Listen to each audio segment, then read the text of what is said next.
श्रीमते भक्ति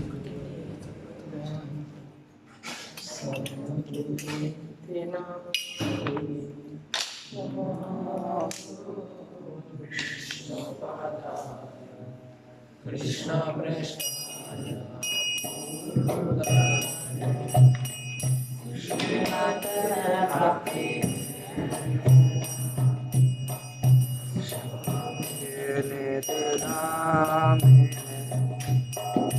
नमस्ते सरस्वती गौरवाणी निर्विशेष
Hare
अष्टोत्तरशतशिष्यं अभयप्रहलादनंद भक्तिवेदांत स्वामी श्री प्रभुपाद की जय। श्री गीताई गौरसुंदर की जय। श्री ब्रह्म संहिता की जय।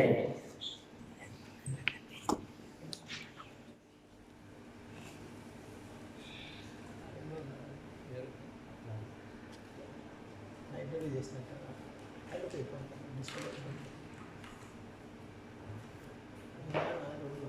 రిపేర్ చేసి కొనుక్కొని కళ్ళు వేస్తే నైట్ డ్యూటీ చేసినట్టున్నాను.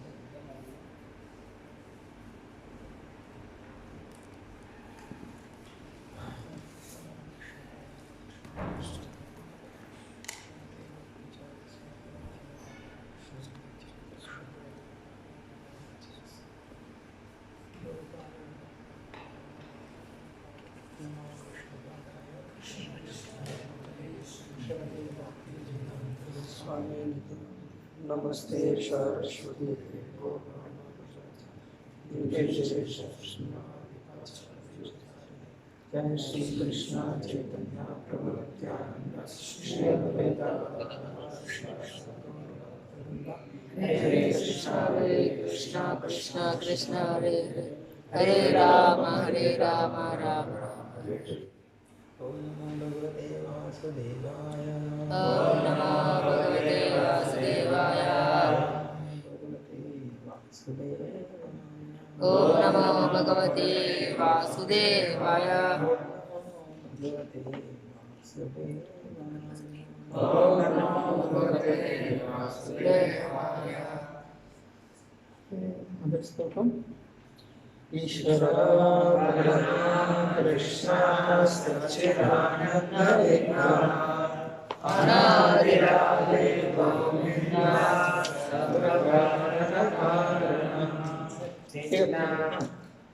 డైరెక్ట్ ఆ శ్లోకానికి 49కి వెళ్తాము. ఈరోజు 7 శ్లోకాలు ఉన్నాయి. అయిపోతే తర్వాత ఒకసారి పాడచ్చు. మొన్న చెప్పిన శ్లోకాలు ఏమి? మొన్న చెప్పిన 48 వరకు గుర్తుంది ఎవరికైనా?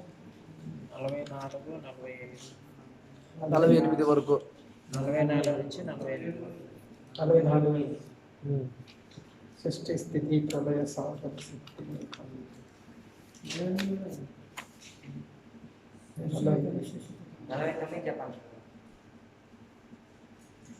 నేను అడుగుతలేదు, మొన్న జరిగినది నేను అడుగుతాను. 44 నుంచి 44 నుంచి పాడతాను.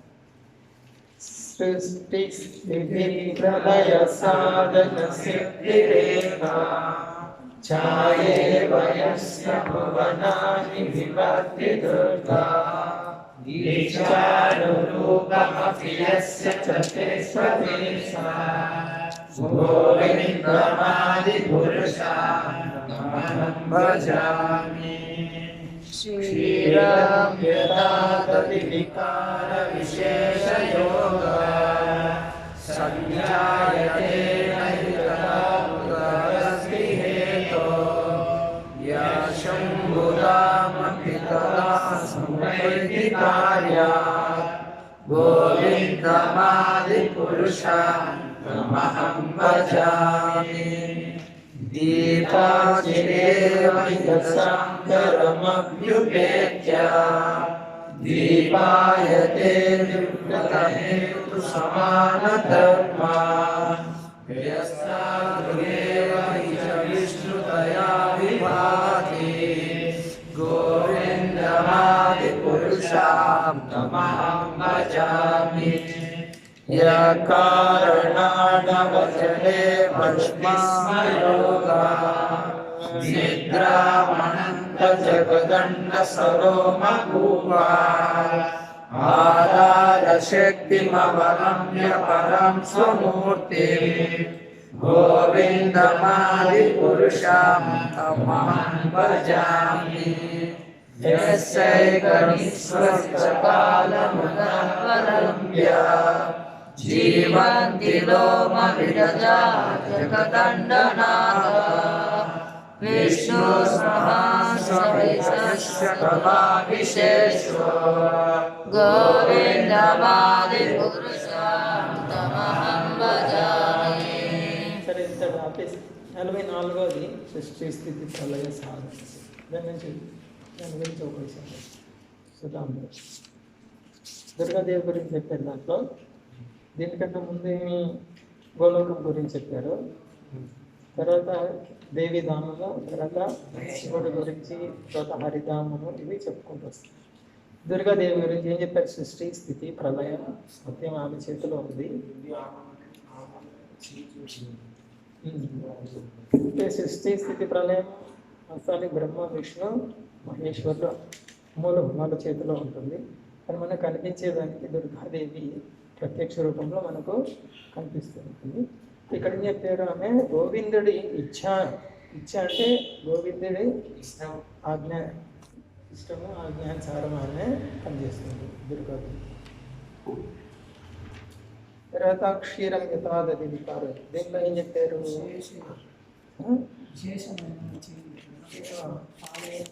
పాలు పెరుగు పెద్ద వ్యత్యాసం లేదు, అదే సమయంలో సమానమని కూడా చెప్పలేదు, చెప్పేదానికి కాదు. దానికి విష్ణువు శివుడు శంభుగా పరిణామం చెందాడు. ఏ కార్యం కొరకు? మాయా సంపర్కంలో మాయతో వ్యవహరించడానికి. విష్ణువు ప్రత్యక్షంగా మాయతో వ్యవహరించడు. అది ఇక్కడ విష్ణువు ఎప్పుడు కూడా తన దివ్య స్థాయిలో ఉంటుంది. మాయా సంపర్కంలోకి మాయతో వ్యవహరించవలసి వచ్చినప్పుడు ఆయన రూపాంతరమే పెరుగు ఆమ్లంతో చేరినప్పుడు, పాలు ఆమ్లం సంపర్కంలోకి వచ్చినప్పుడు, ఆమ్లం అంటే కొంచెం తోడు వేయడం, అది పెరుగుగా పరిణామం చెందుతుంది. పెద్ద తేడా లేదు. అదే సమయంలో పాలని ఎన్ని విధాలుగా ఉపయోగించవచ్చో పెరుగుని అన్ని విధాలుగా ఉపయోగించలేము. కొంచెం తక్కువైతే ఉంటుంది సంఖ్య. అలాగని శివుడు జీవతత్వం కూడా కాదు. అతను విష్ణుతత్వం కాదు. 46వది దీపార్చర్యవ. ఇందులో ఏం చెప్పారు? విష్ణుతయా విభాతి. ఈ విష్ణు అంశాలన్నీ భగవద్గీత యొక్క స్వాంశ, ఎటువంటి వ్యత్యాసం లేదు. రామ, నరసింహ, వరాహ అంతా కూడా సమాన ధర్మం. ఏదైతే మొదటి దీపం నుంచి రెండో దీపం నుంచి మూడో దీపం, వేడి వెలుతురు విషయంలో అవి దీపాలు సమానమైనటువంటి శక్తిని లక్షణాలను ప్రదర్శిస్తుంది. విష్ణు తర్వాత మహావిష్ణువు గురించి చెప్పారు 2 శ్లోకాలు. 47 అంటే ఆయన అనంత శేషుడి పైన శయనించున్నాడు. ఏ సముద్రంలో? కరుణార్ణవ. ఆయన పేరు కరుణార్ణవ.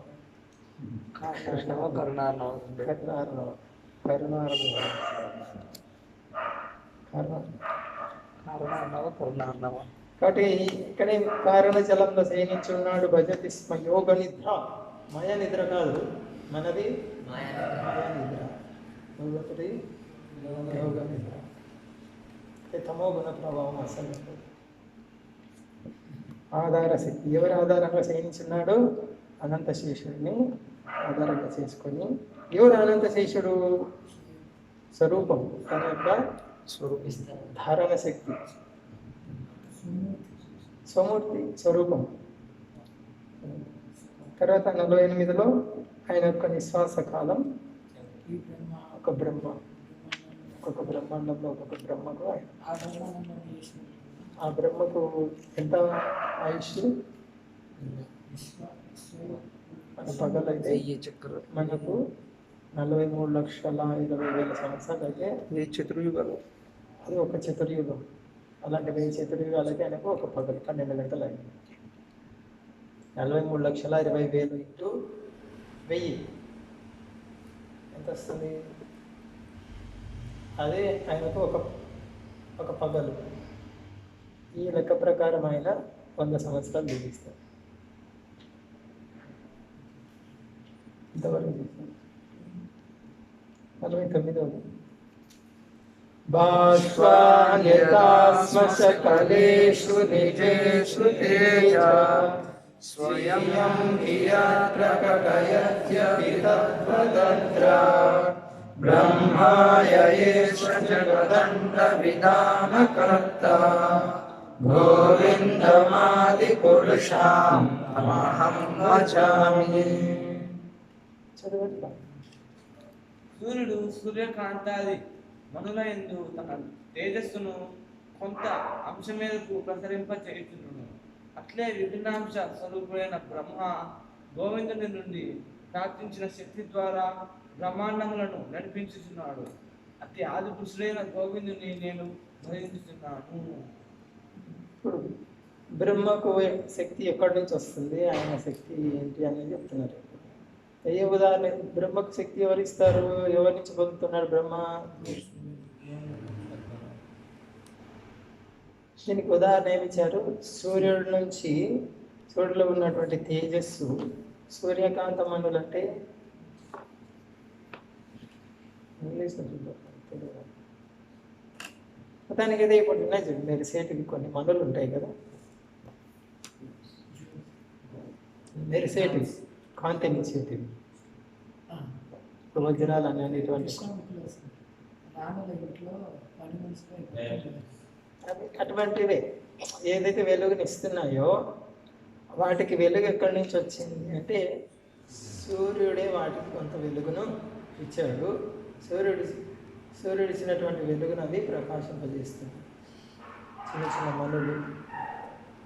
అదేవిధంగా భగవంతుడితో పోల్చుకుని భగవంతుడి యొక్క శక్తి కొంత ప్రదానం చేయబడింది ఎవరికి?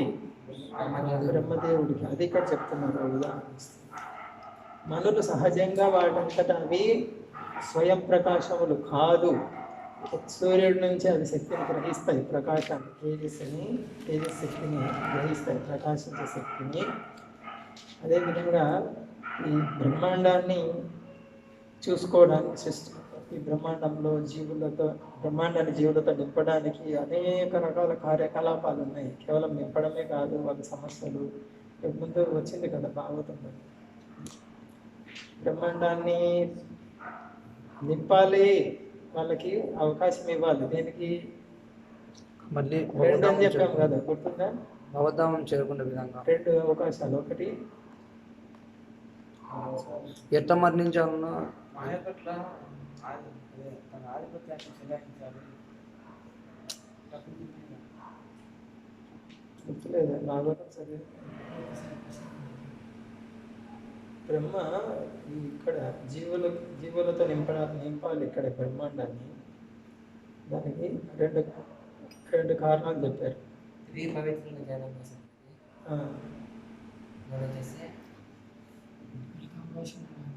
ఏమో అవకాశం, వాళ్ళు ఏదైతే కోరుకున్నారో అనుభవించాలని దానికి అవకాశం ఇవ్వాలైతే ఒక క్రమ పద్ధతిలో తిరిగి వాళ్ళని భాగవతం చేరే విధంగా ఆ సౌకర్యం కూడా కల్పించాలి. రెండు సౌకర్యాలు, ఇక్కడ వాళ్ళు కోరుకున్నది అనుభవించడానికి అయితే ఇష్టం వచ్చినట్టు విచ్చలవిడిగా కాదు, ఒక క్రమ పద్ధతిలో అనుభవిస్తూ క్రమక్రమంగా భగవద్ధామం చేరుకోవాలి. అదే రెండోది భగవద్ధామం చేరుకోవాలి, పవిత్రం కావాలి. ఇంత గొప్ప కార్యము సాధారణ కార్యం కాదు ఇది. ఒక ఇంట్లో నలుగురిని పోషించాలంటేనే చాలా కష్టం. నలుగురు ఎందుకు, ఒక్కరిని పోషించేదే కష్టంగా ఉంది. ఇప్పుడు పెళ్లి చేసుకోవాలంటే ఎంతో ఆలోచిస్తున్నారు. నిజం, పెళ్ళి అంటే అబ్బో పెళ్ళి, ఉద్యోగము, ఆ వ్యాపారము, ఇన్కమ్ ఎంతో ఇది ఆలోచిస్తున్నారు.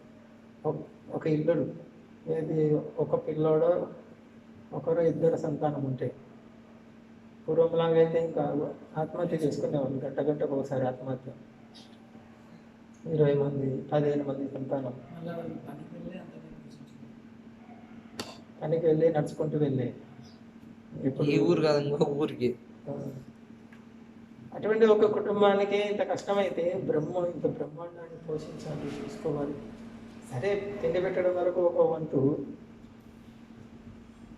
ఇంట్లో 4 పిల్లలు ఉంటే ఒక్కొక్కరు ఒక్కొక్క మనసు కలిగి ఉంటారు. 5వది భార్య మనసు, 6వది అమ్మ మనసు, 7వది నాన్న మనసు. ఇంతమంది మనసులతో వ్యవహరించాలి పెళ్ళైన తర్వాత. బ్రహ్మ ఎంతమంది మనసులతో వ్యవహరించాలి? ఇప్పుడు కోట్ల మంది మనుషులతో ఎంత కష్టం చూడండి. కాబట్టి భగవంతుడు ఇచ్చినటువంటి శక్తితో ఆయన ఆడిస్తున్నాడు. అది ఇక్కడ చెప్పింది. అయితే భగవంతుడి శక్తితో పోల్చుకుంటే బ్రహ్మ శక్తి చాలా చాలా చాలా చిన్నది, చాలా అల్పం. అందుగురించి ఇక్కడ సూర్యుడు అశేష తేజ, అనంతమైన తేజస్సు ప్రకాశాన్ని కలిగి ఉంటాడు. సూర్యకాంత మనులు, సూర్యకాంతిని పొందిన మనులు, సూర్యకాంత మనులు సూర్యుడు అంత తేజస్సుని ప్రకాశాన్ని అవి ఇస్తాయి, ఇవ్వలేవు. అయితే వాటికి ఉన్నటువంటి కొంచెం మాత్రం ఏ స్థాయిలో ఇవ్వగలుగుతున్నాయో ప్రకాశాన్ని, ఆ శక్తి మాత్రం సూర్యుడి నుంచి వచ్చినటువంటి శక్తి. అది మనలో ఏవైతే వెలుగునిస్తుంటాయో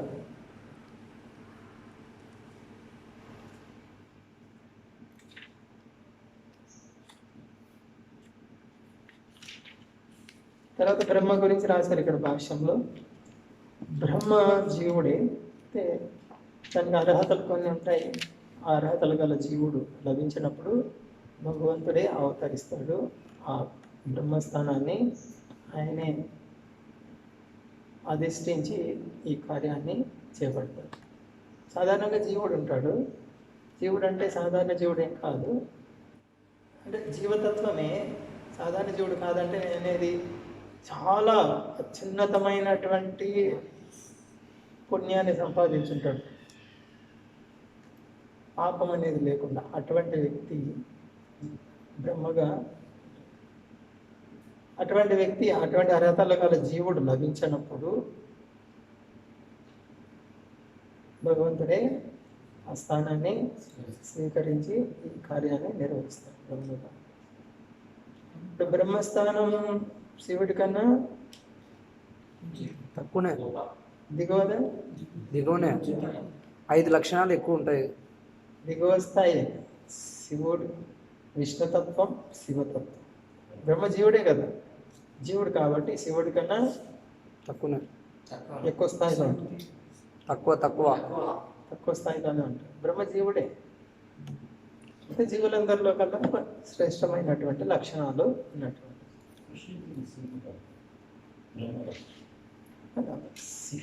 శివుడిని సృష్టించాడంటే ఇక్కడ ప్రకటన అయ్యాడు రుద్రుడు. ఆ విధంగా రౌద్రం కోపంతో అరుస్తూ దేవకి ప్రకటన అయ్యాడు భగవంతుడు.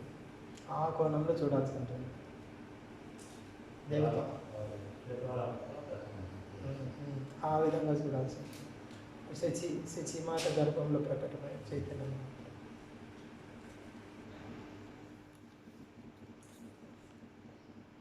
ఇంకొకటి ఇక్కడ చూసారు భాస్వాన్. భాస్వాన్ అంటే అర్థం ఏముంది? భాస్వాన్ అంటే ప్రకాశించిన సూర్యుడు. భాస్వాన్. ధనవాన్ అంటే ధనమును కలిగి ఉన్నవాడు. విద్యావాన్ అంటే విద్యను కలిగి ఉన్నవాడు. అదేవిధంగా భా అంటే ప్రకాశం. భాస్వాన్ అంటే ప్రకాశం. భాస్కర అంటే సూర్యుడు. భాస్కర ప్రకాశాన్ని కలిగించేవాడిని భాస్కర అంటారు. సూర్యుడికి ఇంకో పేరు ఉంది, దినకర అంటారు. రోజు వస్తారు కాబట్టి దినకర, దినాన్ని కలిగించేవాడు. దినం అంటే పగలు, పగలుకు ఆయనే కదా కారణం, సూర్యుడే కారణం కాబట్టి దినకర అంటారు. దివాకర అని కూడా అంటారు. దివాకర అంటే సూర్యుడు. దివా అంటే పగలు, నిసి అంటే దివా నిసి. సో దివాకర పగలు అంటే ప్రకాశాన్ని కలిగించేవాడిని దివాకర అంటారు. దివాకర. సూర్య నమస్కారాలు వస్తుందా? గుర్తు చిన్నప్పుడు రేడియోలో పొద్దున్నే పెడతారు కదా, సోమవారం ఒకటి, గురువారం ఒకటి, దాంట్లో వస్తుంది దివాకర నమస్తుభ్యం అని వస్తుంది. కొంతమంది అగ్నిని ఆరాధించే వాళ్ళు ఉన్నారు, సూర్యుడిని ఆరాధిస్తారు. ఈయనే పరతత్వం అని చెప్పేసి, అంటే మన కళ్ళకు కనిపించే దాంట్లో సూర్యుడు, ఎందుకంటే సూర్యుడి మీద ఆధారపడే సర్వం నడుస్తుంది. అన్ని విశ్వాలన్నీ, అన్ని గ్రహాలన్నీ కూడా సూర్యుడి మీద ఆధారపడి, సూర్య శక్తి మీద భగవంతుడు ఆ విధమైన ఏర్పాటు చేశారు. ముఖ్యంగా వీళ్ళున్నది చూడు, పార్సీ అనే ఒక జాతి ఉంది, సూర్యుని ఆరాధిస్తారు, అగ్నిని ఆరాధిస్తారు. పార్సీ. సరే, ఇక్కడ భాస్వాన్ పితాస్మ శకలేషు. శ్మశకలేషు అంటే ఏముంది ఇక్కడ? అస్మ శకలేషు. శకలేషు అంటే సూర్యకాంతమను, చిన్న చిన్న ముక్కలు అని అర్థం. శకలేషు, శకలం అంటే ముక్క. వాటిల్లో తన కాంతిని ప్రకాశింపజేస్తాడు. భాస్వాన్ ప్రకాశం కలవాడు. ధనవాన్ అంటే ధనం కలవాడు. విద్యావాన్ అంటే విద్య కలవాడు. రూపవాన్ అంటే సౌందర్యవాన్, సౌందర్యం అట్లే భాష్వం.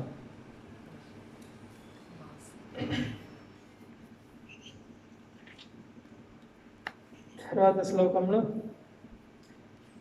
యత్పాదపల్లవయుగం వినితారకుంభా ద్వంద్వే గణామ సమయే సమాధిరాజా దీర్ఘాజ్ఞానోరమస్య జగత్రయస్య గోవిందమాహి పురుషాం నమామి.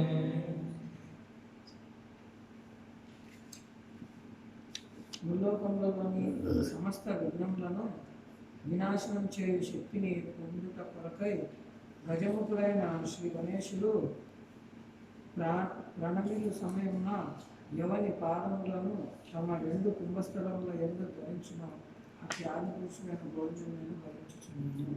ఇక్కడ ఎవరి వర్ణాలు వచ్చింది? గణేశుడు వర్ణాలు వచ్చింది. ఇంతవరకు ఎవరి వర్ణాలు వచ్చాయి? దుర్గా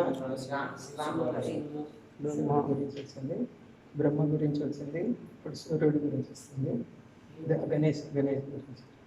ఏం చెప్తున్నారు? గణేష్కి ఎంతవరకు అధికారం, ఏ శక్తి ఉంటుందని చెప్తున్నారు ఇక్కడ? భూలోకంలో సమస్త విఘ్నములను ఆయన ఒక పరిధి ఇచ్చారు. ఏ పరిధిలో? ముల్లోకంలో. అందుకే ఏం చెప్తున్నారు ఇక్కడ?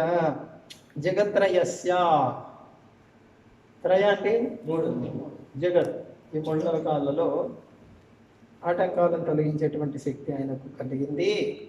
ఎక్కడి నుంచి పొందాడు ఈయన గణేషు? యత్పాద పల్లవ యుగం. పాద పల్లవ యుగం అంటే ఎవని పాదపద్మ యుగం. పాదపద్మ యుగం. యుగం అంటే రెండు యుగల, యుగల ప్రీతి అంటారు, యుగల గీతం అంటారు ఇద్దరు పాదం. ఇక్కడ యత్పాద పల్లవ యుగం వినిధాయ ధరించి కుంభధ్వందే. కుంభస్థలం అంటే ఏనుగు తలపైన కుంభస్థలం ఉంటుంది. గజముఖుడు, గజముఖుడు గణేశుడు గోవిందుడిని ఈ ప్రణామం చేసి గోవిందుడి పాద పద్మాలను తన కుంభస్థలంపై నిలుపుకున్నాడు. ఆ విధంగా ఈ ముల్లోకాల్లో ఉన్న ఆటంకాలను తొలగింది. ఏనుగు తలపైన రెండు పాదాలు. ద్వంద్వే రెండు భాగాలు ఉంటుంది కదా తల ఏనుగు. అవును, ఒకటి ఈ పక్క ఒకటి ఈ పక్క. కుంభస్థలం మధ్యలో పద్మం. కుంభద్వంద్వే రెండు కుంభస్థలముల యందు. ఈ పక్క ఒకటి ఈ పక్క ఒకటి. ఏనుగు తల ఈ కొంచెం మధ్యలో పాప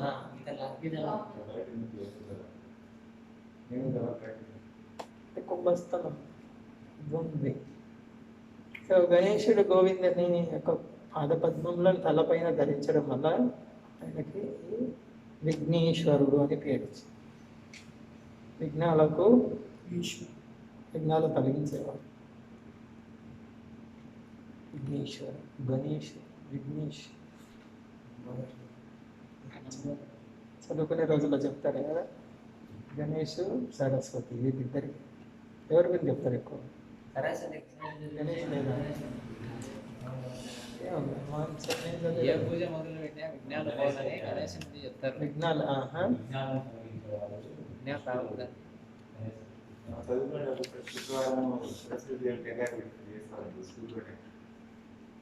గణేష్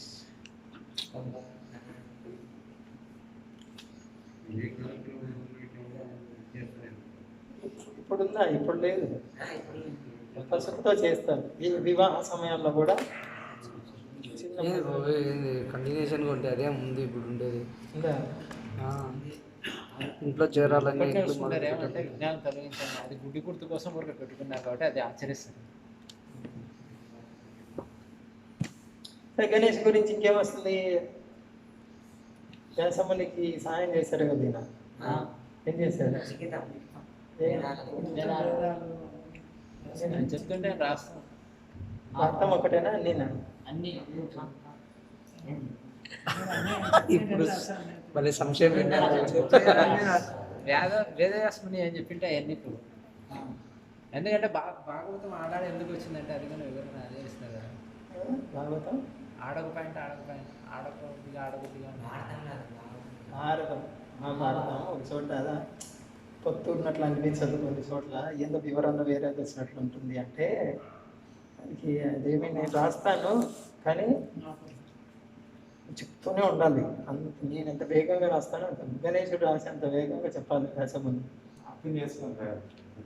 అది అర్థం చేసుకోండి అది.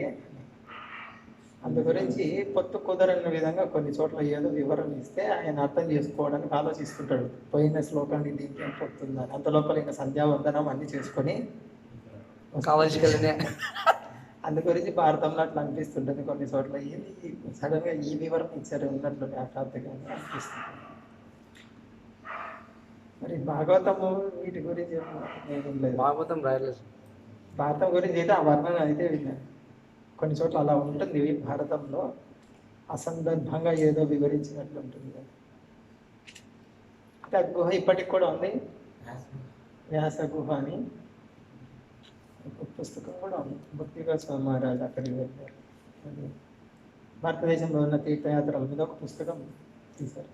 దాంట్లో అదే తీర్థయాత్ర తెలుగులో చెప్తారు. దాంట్లో రాశారు. లగ్నస్వామి మహారాజు కూడా మొదటి పాదయాత్ర వెళ్ళినప్పుడు బద్రీ నారాయణ వరకు వెళ్ళి వ్యాస గుహలో కూర్చొని భగవద్గీత చదివి వచ్చారు. వచ్చి ప్రభుపాద చెప్పారు, మీ భగవద్గీత వ్యాసమునికి చూపించొచ్చాను.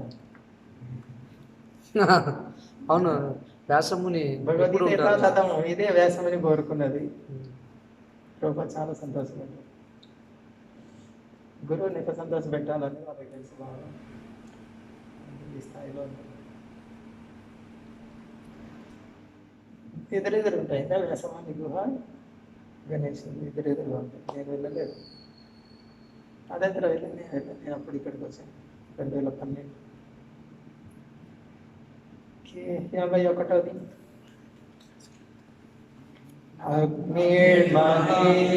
51వ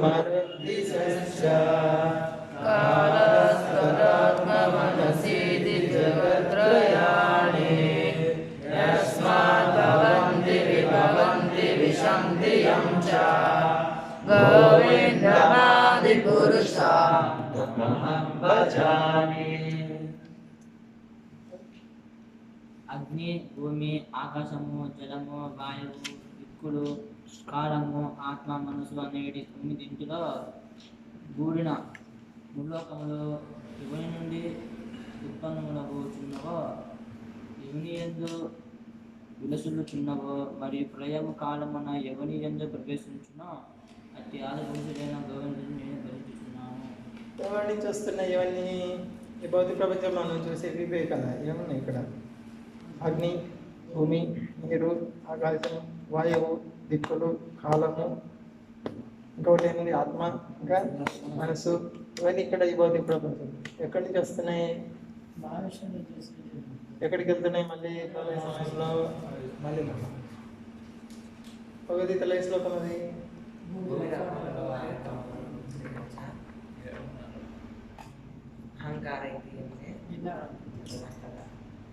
దాంట్లో కాలం గురించి ఉందా? ఆత్మ గురించి ఉందా? మరి దీనికి సరిపోయే శ్లోకం ఏంటి?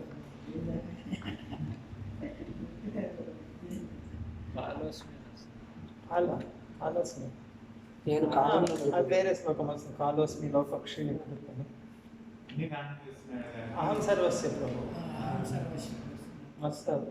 అహం సర్వస్య ప్రభువు అని నా నుంచి వస్తుంది. అగ్ని, భూమి, ఆకాశం, జలము, వాయువు, దిక్కులు, కాలము, ఆత్మ, మనసు అనేది 9 కూడిన ముల్లోకములు. ఆధ్యాత్మిక లోకంలో ఇక్కడ చెప్పేది గౌరహరి. వినండి, ఇక్కడ ఏ లోకాల గురించి చెప్తున్నారు? ఇవన్నీ ఏ లోకంలో ఉన్నాయి? భౌతిక లోకాలు, అన్ని భౌతిక లోకాలు. ఆ భగవంతుడి నుండి ఉత్పన్నమవుతున్నవి. ఎవరి నుంచి వస్తున్నాయి? ఏ భగవంతుడు ఏ రూపం నుంచి వస్తున్నాయి? గర్భోదక్ష విష్ణువా, క్షీరోదక్ష ఉత్పన్నములవుతున్నవి అతనిలో స్థితములై ప్రళయకాలమున మరల అతనిలోనే ప్రవేశించుచున్నవి. ఆదిపురుషుడైన అట్టి గోవిందుని నేను భజించుచున్నాను. సో కారణాల విష్ణువు గురించి ఇక్కడ వివరిస్తున్నాం. తర్వాత భాష్యంలో సాంఖ్యతత్వంలో వీటిని అధ్యయనం చేస్తారు. సంఖ్య కాబట్టి దీన్ని వివరంగా కూలంకషంగా అధ్యయనం చేస్తారు సాంఖ్యతత్వం. ఏ ఉపయోగం? తెలుసుకుంటే ఆత్మ వీటన్నిటికీ మూలము భగవంతుడు ఉన్నాడు అనేది ఆ నిర్ణయానికి వచ్చే దానికి ఉంది. ఒకవేళ కూలంకషంగా అధ్యయనం చేస్తే సాంఖ్యతత్వం తెలుసుకున్న తర్వాత ఏం చేస్తావు? మూలం మహావిష్ణువే అని శరణాగతి పొందుతావు. శరణాగతి పొందుతావు. అది సాంఖ్యతత్వం. భగవద్గీతలో వస్తుంది ఒక చోట సాంఖ్యతత్వం. రెండు సాంఖ్య బుద్ధియోగ వేరువేరు అనుకుంటారు, వేరువేరేం కాదు. సాంఖ్యతత్వంలో చివరికి ఎక్కడికి వస్తారు? దేవదేవుడే మూలం అని తెలుసుకుంటారు. తెలుసుకున్న తర్వాత ఏం చేస్తారు? బుద్ధి యోగం అంటే భక్తి యోగంలోనే ఎన్నుకుంటారు. కాబట్టి అది ఇది వేరు అనేది అనుకోలేదు. ఒకటేమో చెట్టు వేరుకు నీళ్లు పోయటం, ఇంకొకటి చెట్టు వేరును కనుక్కోవడం. కనుక్కున్న తర్వాత ఏం చేస్తారు? మూలం అని మూలానికి నీళ్లు పోస్తేనే పండ్లు వస్తాయని తెలుస్తుంది. కాబట్టి సంఖ్యతత్వం భక్తి యోగము వేరు కాదు. సంఖ్యతత్వం యొక్క గమ్యం ఏంటి? భక్తి యోగమే, వేరు కాదు. వేరు అనుకుంటారు అని కృష్ణుడు చెప్తారు. తప్పు అది.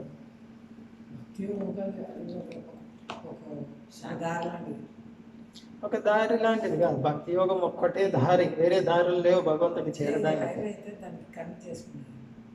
దీని ద్వారా విశ్లేషణ చేసుకుంటూ వస్తాడు. భూమి, నీరు, అగ్ని, ఆకాశము, కాలము, మనసు ఇదంతా చేసుకుంటూ ఆత్మ అన్నిటికీ మూలం మహావిష్ణు తెలుసుకొని భగవంతుడికి శరణాగతి పొందడం అంటేనే భక్తి యోగం. అక్కడికి వస్తారు. ఈ మనం చేసేది ఏంటంటే డైరెక్ట్ అదే దారి ఒకటే. ఒకటి మెట్లు ఎక్కుతూ రావాలి. ముందు సిస్టమ్ మార్గం ఒకే మార్గం. అక్కడికే వెళ్ళాలి అందరూ. 1వ అంతస్తు దాటాలి, 2వ అంతస్తు దాటాలి, 3వ అంతస్తు దాటాలి, 4. ఇదైతే దాటవలసింది, అందరు దాటాల్సిందే. నువ్వు లిఫ్ట్లో వెళ్తున్నావా, మెట్లెక్కి వెళ్తున్నావా అనేది అనుకో.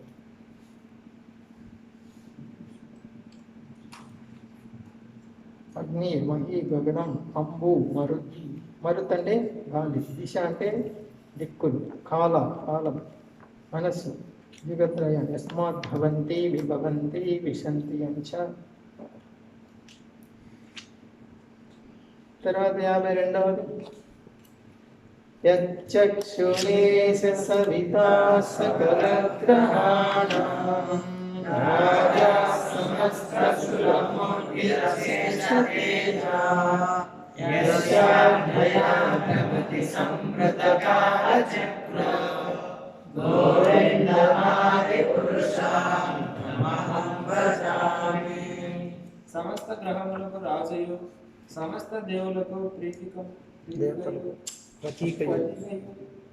మిక్కిలి తేజమూర్తియు, ఈ జగత్తులకు నేత్రరూపుడును అయిన సూర్యుడు ఎవరి ఆజ్ఞను అనుసరించి కాలచక్రము అనుభవించి భ్రమించుచున్నాడో అట్టి ఆది పురుషుడైన గోవిందుని నేను భ్రమించుచున్నాను.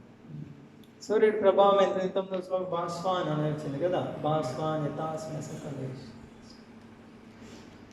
సూర్యుడి వల్ల ఈ ప్రపంచం మొత్తం సూర్యుడు కేంద్ర బిందువుగా ఆధారపడింది. సూర్యరశ్మి లేకుంటే మనిషి యొక్క మనుగడ లేదు. చాలా కష్టం మనుగడ. మనిషే కాదు, అన్ని దాంట్లో కష్టం. జీవుల మనుగడ చాలా కష్టం. ఇక్కడ ప్రతిదీ దాదాపు అంతా సూర్యకాంతి, సూర్యరశ్మి, తేజస్సు, వేడి, వెలుతురి మీద ఆధారపడింది. ఇప్పుడు లండన్లో చూడండి, సూర్యుడే కనిపిస్తుంది. ఎప్పుడో 1 గంట, 2 గంటలు, 3 గంటల కంటే ఎక్కువ కనిపిస్తుంది సూర్యుడు. అది కూడా భాగ్యం కనిపిస్తుంది. నార్వేలో రాత్రి 12 గంటలకు వచ్చాడు సూర్యుడు వాళ్ళకు. అది కాదు నేనేది ఇక్కడ 12 గంటలు సూర్యుడి దర్శనం ఉంటుంది పగలు. లండన్లో అక్కడ మిగతా కొన్ని దేశాల్లో 2-3 గంటల కంటే ఎక్కువ దర్శనం ఉండదు. అంత ఘోరమైన పరిస్థితి. ఏం పండవు అక్కడ. ఒకవేళ విమానాలు 3 నెలలు 4 నెలలు అయిపోయాయి అనుకో, విదేశాల్లో చాలా మంది చనిపోతారు. ఫుడ్ లేదు. వాళ్ళు అన్నం అంతా ఇది ఈ అంతా ఇక్కడ నుంచి ఇక్కడ వేరే దేశాల్లో పండుతుంది, అక్కడి నుంచి వెళ్ళాల్సిందే. ఎక్కడ బాగా పండుతుందంటే సూర్యుడు చక్కగా వెలుగునిస్తున్నాడు, అక్కడ పంటలు పండుతున్నాయి బాగా. ధర్మభూమి అయితే ఈరోజు ధర్మభూమి ఎక్కడైతే సూర్యుడు చక్కగా వెలుగుతున్నాడో అక్కడ నుంచి పండిన పంటలంతా అధర్మ భూమికి వెళ్ళిపోతున్నాయి. కోవిడ్ చూడండి, ఎడారి, ఇసుక, ఒంటెలు, ఆ పొట్టేలు, అదొక రకం పొట్టేలు, ఖర్జూరం తప్ప ఏముండవు అక్కడ. ఈరోజు అవి వెలిగిపోతున్నాయి. ఏంది దాంట్లో ఉన్నంత ఇది దేంట్లోకి లేదు. ఎక్కడ ఎలా వెలిగిపోతున్నాయి? ఇక్కడ పండేటివన్నీ అక్కడికి వెళ్తున్నాయి, అంతా ఎగుమతి అవుతున్నాయి అక్కడికి. అవి ఎడారిలాగా ఉన్నాయి. ఆ దేశాలు ఈరోజు చూస్తే వీడియోలో చూడండి, అవి మన ఎడారిలాగా ఉండే ఏం ఇవి ఎడారిలాగా తయారవుతున్నాయి. కలియుగంలో ఆ ధర్మం బాగా ప్రబలంగా ఉంటుందని అని గుర్తుంది. వాటికి ఏమి నీళ్ళు కూడా ఉండవు తాగడానికి వాళ్ళకి. అటువంటిది ఈరోజు ఆ నగరము ఏమంటే ఈస్ట్ మిడిల్ ఈస్టా ఏమో మొత్తానికి ఆ దేశాలు ఉన్నాయి కదా, మన వాళ్ళు ఇక్కడ వాళ్ళు అక్కడికి వెళ్ళి పనిచేస్తున్నారు. వెళ్ళి చూడండి, దరిద్రం అంటే దరిద్రం. ఇక్కడి నుంచి అక్కడికి వెళ్ళకుంటే అంతా చనిపోతారు. ఏముంది అక్కడ? ఏం లేదు. ప్రభుపాదని అడుగుతారు కదా, నరకం ఎక్కడ ఉంది అంటారు లండన్లో టీవీ నరకం డైరెక్ట్ రిలేలో ప్రత్యక్ష ప్రసారంలో నరకం ఇదే నరకం అనేస్తారు అంతే. ఇది డైరెక్ట్ రిలే. ఏమి ఇదే నరకం? ఏ నరకం కాదు ఇది. చూడు లేదు, ఎప్పుడు వర్షము, చలి, రోగాలు, నరకం ఇంకెక్కడ ఉంది? నరకం ఇదే నరకం అనేసారు. అంటే అర్థం చేసుకోవచ్చు, సూర్యుడు లేదంటే ఎంత ఘోరము, ఎంత నరక ప్రాణం. అంటే సూర్యుడు అంత ముఖ్యం. సూర్యుడు ఉంటేనే చెట్లు, మొక్కలు, పొదలు, లతలు ఇవన్నీ చక్కగా వికసించేది. ఆహార ధాన్యాలు, ఇన్ని రకాల మసాలా దినుసులు అన్నీ, ఆహారం, రకరకాల రుచులు. ఎన్ని నాలుకలు ఉన్నాయో అన్ని రుచులు ఉన్నాయి. జిఫోకో రుచి అంటారు. ఈ రుచికరమైన పదార్థాలు ఎక్కడి నుంచి వస్తాయి? భూమి నుంచి. భూమి నుంచి రావాలంటే మొక్కలు, లతలు ఇవన్నీ రావాలంటే ఏం చేయాలి? సూర్యుడు రావాలి. సూర్యకాంత మన్నులను వచ్చింది, వజ్ర వైడూర్యాలు ఇవన్నీ ఎక్కడి నుంచి వస్తాయి? సూర్యకాంతి నుంచి అవి కాంతిని స్వీకరించాలి. చూడండి మన జీవితం ఎంత ఆధారపడిందో సూర్యుడి మీద. ఈరోజు మంచి చిన్న ఉదాహరణ చూడండి, ఈరోజు విద్యుత్ మీద ఎంత ఆధారపడున్నాయి మన జీవితాలు. చాలా కాదు, పూర్తిగా 100%. కరెంట్ లేకపోతే చచ్చిపోతారు. అదే ఇప్పుడు లాక్అవుట్ అన్నట్లు ఎలక్ట్రిసిటీ అవుట్ అని 2 వారాలు పెట్టమని. అబ్బా, ఇల్లు లేక నీళ్ళు కొట్లాడుతుంది, నీళ్ళు లేక. 3వ రోజే చచ్చిపోతారు చాలా మంది. నీళ్ళు ఎక్కడున్నాయి? బావుల్లో, చెరువుల్లో ఏం లేవు, అన్ని బిల్డింగులు కట్టే. కొట్టుకొని వస్తారు నరుక్కుంటే. 1 వారం చాలు. ఎలక్ట్రిసిటీ అవుట్, పెట్రోల్ అవుట్, ఈ 2 పెట్టేస్తే చాలు. తిరిగి ముందు మహానగరాలన్నీ కూలిపోతాయి. పల్లెటూరులకు ఏం కాదు, పల్లెటూరు చివరికి కూలిపోతారు. అక్కడ ఉన్న నీళ్ళు ఎక్కడ ఉన్నాయి? బావులు ఉంటాయి, ఆడడం చేయడం లేదు. నేనేం చెప్తున్నాను, ఎలక్ట్రిసిటీ అవుట్, పెట్రోల్ అవుట్ అంటే బోర్లు పెట్టుకొని ఏం చేస్తాం? అవి కూడా లేవు అంటున్నారు. బోరింగులు నీళ్ళు ఎక్కడ వస్తున్నాయి వాటి? అదే అవి సరే, ఏదైతే మీ విద్యుత్ మీద ఎంత ఆధారపడినామో చూడండి మనం. అదేవిధంగా ఒక్కొక్క బ్రహ్మాండంలో ఉన్న గ్రహాలన్నీ కూడా ఎవరి మీద ఆధారపడినాయి? సూర్యుని మీద ఆధారం. సూర్యుడి మీద ఆధారపడి. అది ఈ శ్లోకంలో చెప్తుంది. సూర్యుడు ఎవరి మీద ఆధారపడాలంటే కృష్ణుడి మీద. మనం చెప్పుకున్నాం కదా, గ్రహచేటు వల్ల ఇంతమంది చనిపోతున్నారు ప్రపంచంలో. అంటే గ్రహాలకు అధినేత ఎవరు అధ్యక్షత నడుస్తున్నాయి? గ్రహాలు. మయాధ్యక్షేణ ప్రకృతి, నా అధ్యక్షత నడుస్తుంది. సూర్యుడే మూలం, సూర్యుడే కేంద్ర బిందువు. అయితే సూర్యుడికి ఆ శక్తిని ఇచ్చింది ఎవరు? ఇక్కడ చెప్తున్నారు, యశాఖ్యయా భ్రమతి. సూర్యుడికి ఎంత అధికారం ఇచ్చింది? సూర్యుడికి ఒక కాలచక్ర భ్రమణంలో తిరుగుతూ కాలాన్ని, సూర్యుడి యొక్క కదలికలతో కాలాన్ని మనం కొలుచుకుంటున్నాం. కానీ సూర్యుడు కాలచక్రంలో, దీని ముందు శ్లోకంలో వచ్చింది కదా, కాలం ఎవరి శక్తి? ఎవరి నుంచి వచ్చింది? అగ్నిర్మహి గగనమాంబు మరిదిశ కాల. ఎవరి నుంచి వచ్చింది కాలం? కాబట్టి కాలాన్ని అనుసరిస్తున్నాడు ఎవరు? సూర్యుడు. కాలచక్రాన్ని అనుసరిస్తున్నాడు సూర్యుడు, ఆ సూర్యుని మనం అనుసరిస్తున్నాం. ఉదయం ఇన్ని గంటలు అని చెప్పుకుంటాం, మధ్యాహ్నం ఈ గంటలు, ఇదన్నీ చూసి సూర్యమానం ప్రకారం మనం చూసుకుంటాం. కానీ సూర్యుడు ఎవరిని అనుసరిస్తున్నాడు? కాలం. కాలం ఎవరిది? గోవిందుడు. కాలోస్మి, నేనే కాలం, కాలం నా శక్తి అంటున్నాడు కృష్ణుడు. దీనికి ఏమర్థమవుతుంది? మనకు విద్యుత్ ఎలా విద్యుత్ మీద ఆధారపడిందో మన జీవితాలు మొత్తం, ఈ ప్రపంచం మొత్తం కూడా సూర్యుడి మీద ఆధారపడి ఉన్నాయి. అందుకే సమస్త గ్రహములకు అధిపతియు. ఏ లోకాల గురించి చెప్తున్నారు ఇవి? ఆధ్యాత్మిక లోకాల, భౌతిక లోకాల? దేవతలకు అందరికీ ప్రతీకయు, మిక్కిలి తేజోమూర్తియు. ఈ జగత్తునకు మిక్కిలి తేజోమూర్తి, చాలా ప్రకాశం. ఎంత ప్రకాశం, ఎంత తేజస్సు, ఎంత వేడి, ఎంతకాలం నుంచి వస్తూనే ఉంది. అందు గురించి ఏం చెప్పారు ఈ శ్లోకంలో?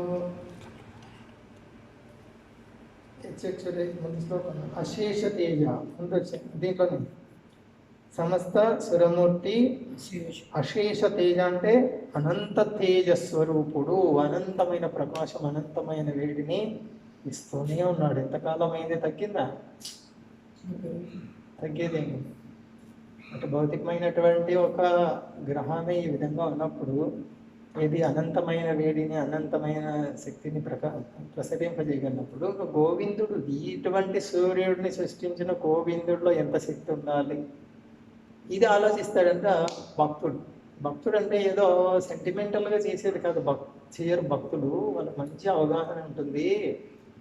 సెంటిమెంటల్ అంటే తెలుగులో ఏమంటారు? భావోద్వేగం, భావుకత అంటారు. భావుకత, ఏదో నమ్మేస్తున్నామని. అట్లా కాకుండా భక్తులకు అవగాహన ఉంటుంది. ఏ అవగాహన? సూర్యుడే ఇంత శక్తి కలిగి ఉంటే సూర్యుడిని చేసినా ఆయనకి ఎంత శక్తి ఉండాలి? దానికి ఏ ఉదాహరణ చెప్తారు?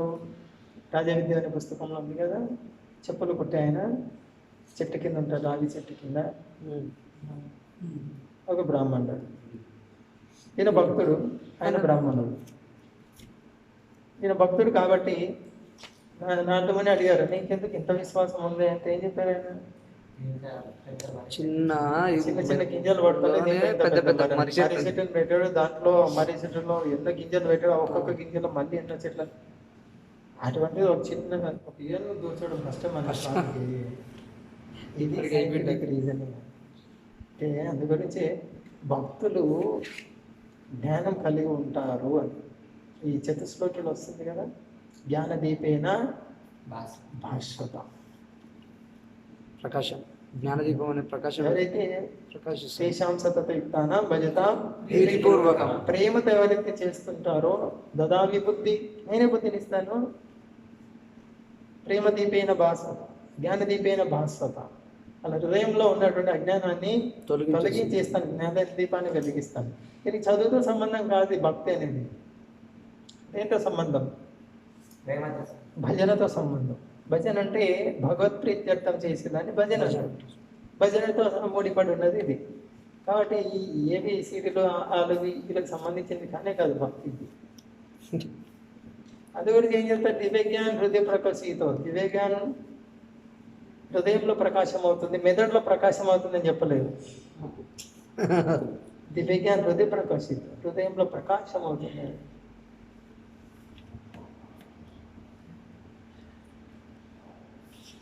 భక్తులు భావుకతతో చేసేది కాదు.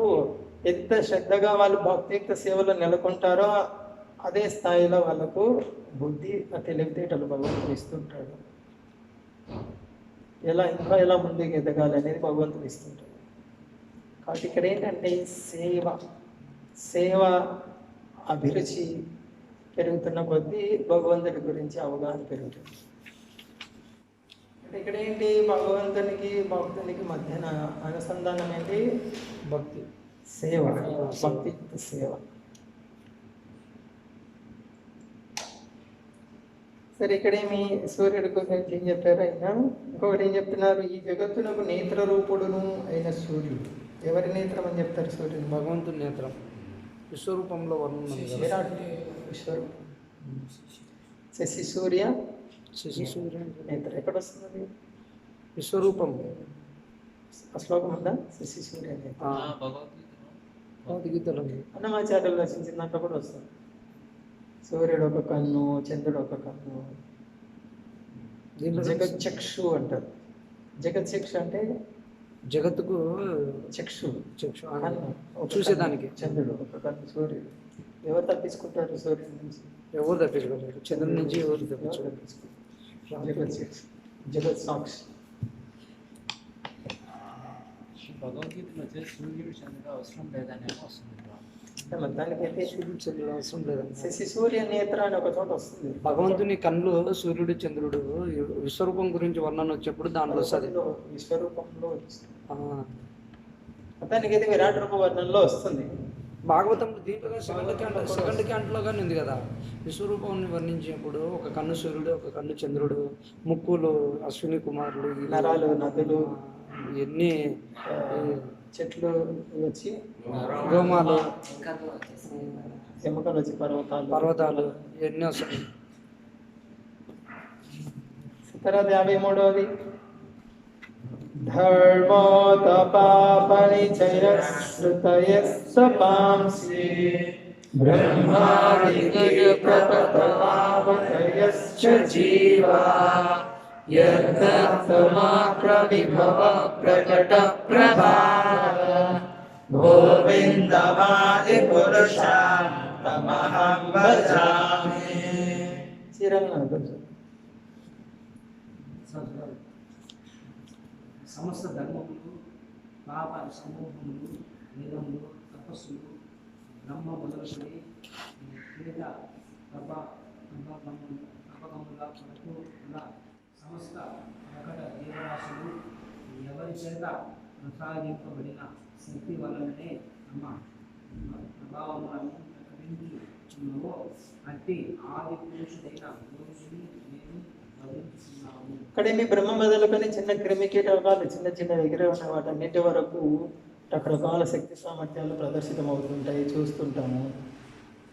ఇవన్నీ ఎవరి నుంచి వస్తున్నాయి? యద్దత్త మాతర్ విభవ, ఆయన ఇస్తున్నాడు, గోవిందుడే ఇస్తున్నాడు. గోవిందు నుంచి వచ్చిందే. పక్షులు ఎగురుతున్నాయి, ఎగిరే శక్తి ఎవరు ఇచ్చారు అంటే గోవిందుడు ఇచ్చాడు. బ్రహ్మ ఇంత సృష్టి ఇచ్చాడు, ఇంత సృష్టిని నిర్వహిస్తున్నాడు ఆయన. ఎంత తెలివితేటలు ఉండాలి. ఎవరు ఇస్తున్నారు? బుద్ధిమతామస్మి తేజస్వినామహం బలం బలవతాం చాహం. ఇంకో చోట చెప్తారు కదా, జ్ఞాపకం ఇచ్చేది నేనే. బుద్ధి మత్తస్మృతి జ్ఞానం అపోహనం చ. నా నుంచి జ్ఞాపక శక్తి వచ్చేది, మరుపు వచ్చేది, తెలివితేటలు వచ్చేది, శక్తి అన్నీ నా నుంచే వచ్చేవి. భూమి నా నుంచే, నీరు నా నుంచే, ఆత్మ కూడా నా నుంచే. కానీ నన్ను మర్చిపోయి ఏమంటాడు ఆత్మ, జీవుడు? నా నుంచే వచ్చేది అంటాడు అన్నీ. ఈ భూమి నాది, ఈ భార్య నాది, ఈ కొడుకు ఏది నీది? నిజంగా అందుకే మెంటల్ వైష్ణవాచార్యులు మనల్ని చూసి ఎందుకు జాలి చెందుతారంటే, ఎంత మెంటల్ అంటే అంత మెంటల్ మనం. అది ఏది లేదు అసలు, నా అంటే ఏం లేదు. మనమంతా కృష్ణుడికి సంబంధించిన వాళ్ళని. కృష్ణుడిని వదిలేసి కృష్ణుడి సొమ్ము పట్టుకొని అంతా నాది నాది నాది నాది.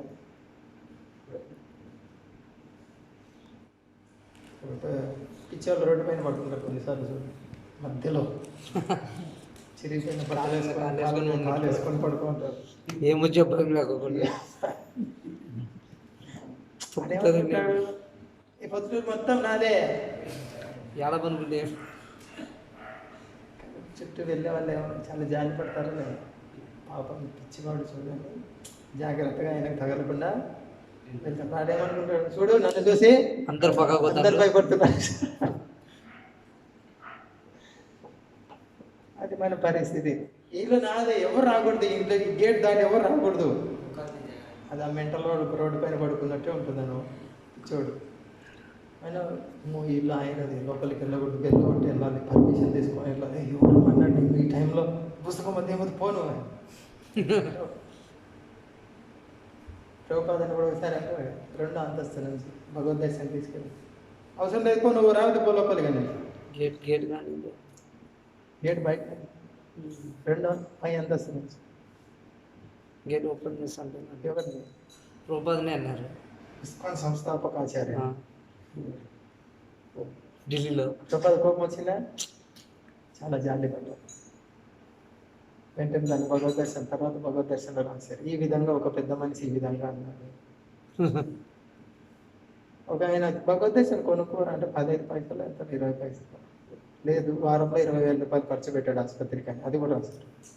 అప్పట్లో 20,000, ఇది 20 పైసలు భగవద్ దర్శనం కొనమంటే ఖర్చు పెట్టడానికి 20,000 రూపాయలు వారంలో మెడిసిన్ ఖర్చు పెట్టాడు. 20,000 అంటే ఇప్పుడు 20 లక్షలు వేసుకోవచ్చు. సింపుల్. ఇప్పుడు పైసలతో సమానమే లక్ష అంటే. కాదు అదేంటి, నా ఇల్లు నువ్వు ఎందుకు వస్తున్నావు లోపలికి అని ప్రభుపాదికి చాలా జాలి వేసింది ఆయన మీద. ఎందుకు మెంటల్ వాడు కృష్ణుడు పట్టుకొని నాదంటున్నాడు, ఎట్లా ఈ పిచ్చి తగ్గించాలి అనేసి ప్రభుపాద.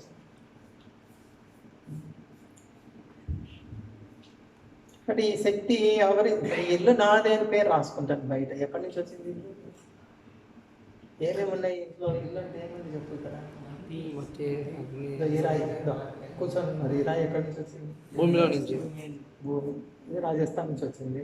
రాజస్థాన్ కొండల్లో నుంచి దీన్ని మిషన్ పెట్టి కట్ చేశారు. మిషన్ ఎక్కడి నుంచి వచ్చింది? ఇనుము. ఇనుము. భూమిలో ఎక్కడి నుంచి వచ్చింది? భూమి నుంచి. తర్వాత విద్యుత్ భూమిలో నుంచి. సూర్యుడి నుంచి రావాలి. సూర్యుడి నుంచి అంటే వర్షపు విద్యుత్ ద్వారా రావాలి విద్యుత్.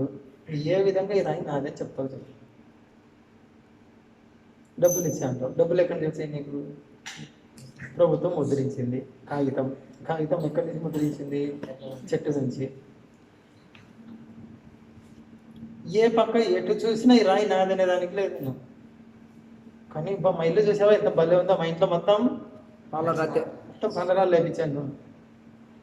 మా ఇల్లు ఏది ఇల్లు అంటే నువ్వు నీ దృష్టిలో ఏది పాలరాలు నీవి కాదు, ఆ చెక్కలు నీవే అది కాదు, తిరుగుతున్న ఫ్యాన్ నీదే నీది కాదు, నీ శరీరం నీదే నీకు ఇవ్వబడింది నీది కాదు, ఏది నీది కాదు, నీ భార్య నీదా కాదు, నీ కొడుకు నీదా, నీ బండి నీది కాదు, ఏది నీది కాదు, పెట్రోల్ పూర్తించి వచ్చింది. అన్ని కృష్ణుడు పట్టుకొని నాది నాది నాది అంటే మెంటల్ కాక ఏమంటారు చెప్పండి.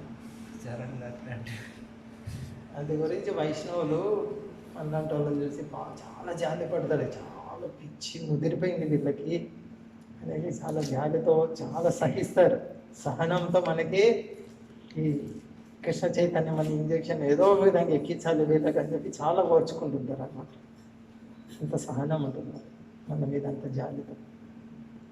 ఇక్కడ ఏం చెప్తున్నారు బ్రహ్మదేవుడు? అదే యద్దత్త మాత్ర విభవ ప్రకట ప్రభావ. ఏదైతే వాళ్ళు ప్రభావం చూపిస్తున్నారో, పక్షి ఎగొడుతుంది, సైంటిస్ట్ కనుక్కుంటున్నాడు, తెలివితేటలు సైంటిస్ట్ కాదు, కృష్ణుడు ఇచ్చినదే. ఈరోజు మెమరీ పవర్ చూడండి, జ్ఞాపశక్తి దిగజారిపోయింది. మెమరీ కార్డు ఇచ్చాడు కృష్ణుడు. ఈ రకంగా ఇట్లన్నా వినండి, భగవద్గీత భాగవతం వినండి, కానీ దాని తెలివిని ఎవరు చేసుకుంటారు? ఏ కోణంలో చూసినా ఈరోజు ఇంత టెక్నాలజీ డెవలప్ అయింది అంటున్నాం కదా, ఏం డెవలప్ అయింది? టెక్నాలజీ వేరే రూపంలో కోల్పోయాము, ఈ రూపంలో ఇచ్చాడు భగవంతుడు. నైమిషారణ్యంలో 60,000 మంది ఋషులు విన్నారట భాగవతం చెప్తే. ఎలా వినుంటారు? మైక్ ఉందా అప్పుడు? లేదు. ఎలా వినుంటారు? చాలా సావధానంగా ఎంత సావధానంగా చైతన్యము, ఎంత చైతన్యం, ఉన్నత చైతన్యం ఉండాలి, ఎంత పవిత్రమైనటువంటి చైతన్యం ఉండాలి చెప్తుంటే అక్కడ క్యాచ్ చేసేది. అదంతా కోల్పోయాం. ఇప్పుడు సౌండ్ కావాలి కాబట్టి భగవంతుడు మైక్ నుంచి దీన్ని పెట్టుకొని సినిమా పాటలు పాడుకుంటూ మళ్ళీ నరకానికి. ఇది వైమర్ కాండీలో ఒక అబ్బాయి వచ్చేవాడు, చూశాడు వెంకట్ అని, లిప్ మూవ్మెంట్ తనే చెప్పేశాడు. ఎంతమంది మాట్లాడారు అబ్బాయితో? ఒక అబ్బాయి వచ్చేది నువ్వు అంత దూరంలో ఊరికే బాగున్నావా అని చిన్నగా, అబ్బాయి చెవుడు వినపడదు, కేవలం పెదవుల కదలికతోనే బాగున్నా అంటాడు. అవును, దీన్ని మనం ఆశ్చర్యంగా చూస్తున్నాం. ఎటువంటి విద్య అప్పుడు లేదని ఎలా చెప్తాం వాళ్ళకి? మనకు తెలిసిందే టెక్నాలజీ ముందు లేదు. ఇది మహామూర్ఖత్వం. సంజయుడు టెలివిజన్, హృదయంలో టెలివిజన్ ఉందని ప్రభుపాద, ఇప్పుడు మెషిన్తో టెలివిజన్ చేశారు. ఆ హృదయంలో టెలివిజన్ తెలియదు ఇప్పటి వాళ్ళకి. సరే ఇక్కడేమి ధర్మములు, ధర్మం అంటే ఎక్కడున్నాయి ధర్మాలు? బ్రాహ్మణ, క్షత్రియ, వైశ్య, శూద్ర, గృహస్థ, బ్రహ్మచారి ధర్మాలు ఉన్నాయి. ఇవి చేయాలి. ఎవరిచ్చారు ఇవన్నీ? భగవంతుడు. పాప సమూహములు, భగవంతుడే. పాపం దేనివల్ల చేస్తారు? అజ్ఞానం, అవిద్య. అవిద్య కూడా భగవంతుడి శక్తుల్లో ఒకటి. భగవంతుడి శక్తి ఒకటే రకరకాలుగా పనిచేస్తుంటుంది. అవిద్య, అజ్ఞానం. అజ్ఞానం వల్ల పాపం చేస్తారు. ఇది పాప సమూహాలు అంటే పాపం ఎందుకు చేశారంటే తెలియక చేశాను. అజ్ఞానం, అమాయకత్వం అను అజ్ఞానం అని అంతా ఒకటి. సో అవిద్య ఎవరి శక్తి? భగవంతుడి శక్తి. వేదములు భగవంతుడు తెలిసినవే. తపస్సు అంటే తమ సహజ స్థితిని చేరుకోవడానికి చేసేటువంటి స్వచ్ఛందంగా తీసుకునేటువంటి కష్టం. దీన్ని తపస్సు అంటారు.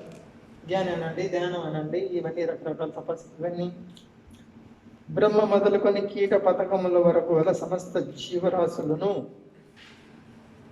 గోవిందునిచే ఇవ్వబడే శక్తి వలననే తమ సామర్థ్యమును ప్రకటించుచున్నవి. ఐఏఎస్ ఆఫీసర్ అయ్యాడు ఆయన. రాత్రింబోళ్ళు కష్టపడ్డావు.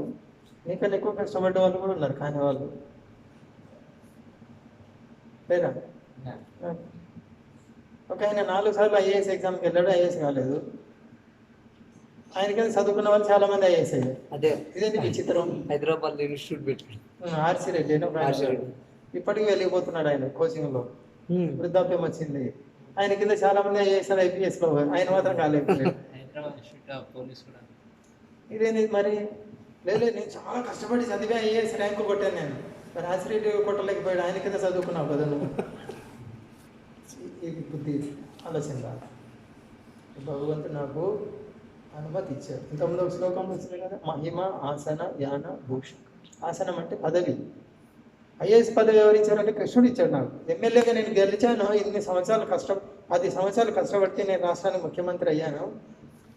10 సంవత్సరాలు రోడ్డు ఓడ్చుకుంటూ తిరిగితే ఆంధ్రప్రదేశ్ మొత్తము. నీకన్నా ఎక్కువ ఓడ్చే వాళ్ళు కూడా ఉన్నారు, వాళ్ళు కాలేదే. ఎవరు అది? వాళ్ళు పొద్దున్నే రోజు భగవంతుడు ఇచ్చాడు. నీకు నేనే ఇస్తున్నా ముఖ్యమంత్రి పొజిషన్ తీసుకో. బాగా ఉపయోగించుకుంటావా? బయటకు ఇంకా ఉంచుతాడు. లేదు భగవంతుని మర్చిపోయావా? ప్రకృతి ఏం చేస్తుంది? లేపేస్తుంది. చలో భగవంతుడు ఇచ్చాడు, నువ్వు ఉపయోగించగలదు. పద ఇక్కడ నుంచి.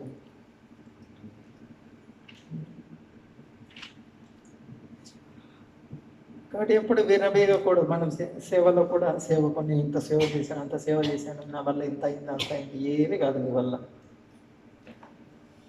శుద్ధ భక్తుడిదే ఉంటుంది భావన. ఎంత చేసినా కూడా చివరికి ప్రభుపాదని ఏమడిగారు?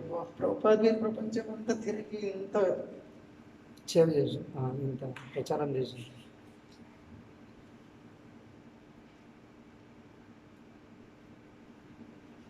నేను కాదు వీళ్ళిద్దరు నవ్వుకున్నా. వాళ్ళిద్దరు మధ్యలో నువ్వు. ఏం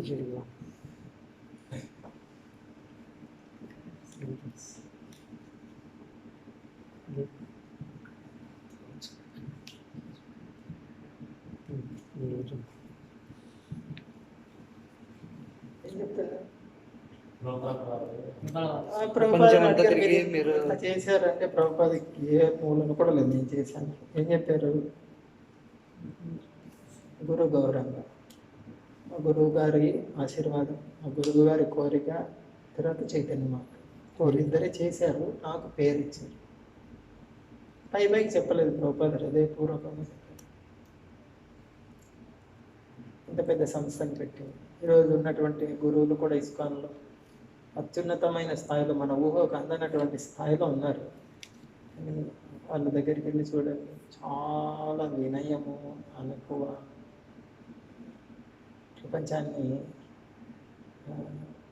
ప్రపంచంలో ఉన్న భక్తులందరినీ నడిపిస్తున్నారు. ఇస్కాన్ నడిపిస్తున్నారు వాళ్ళు. ప్రభుపాద పెట్టిన సంస్థని.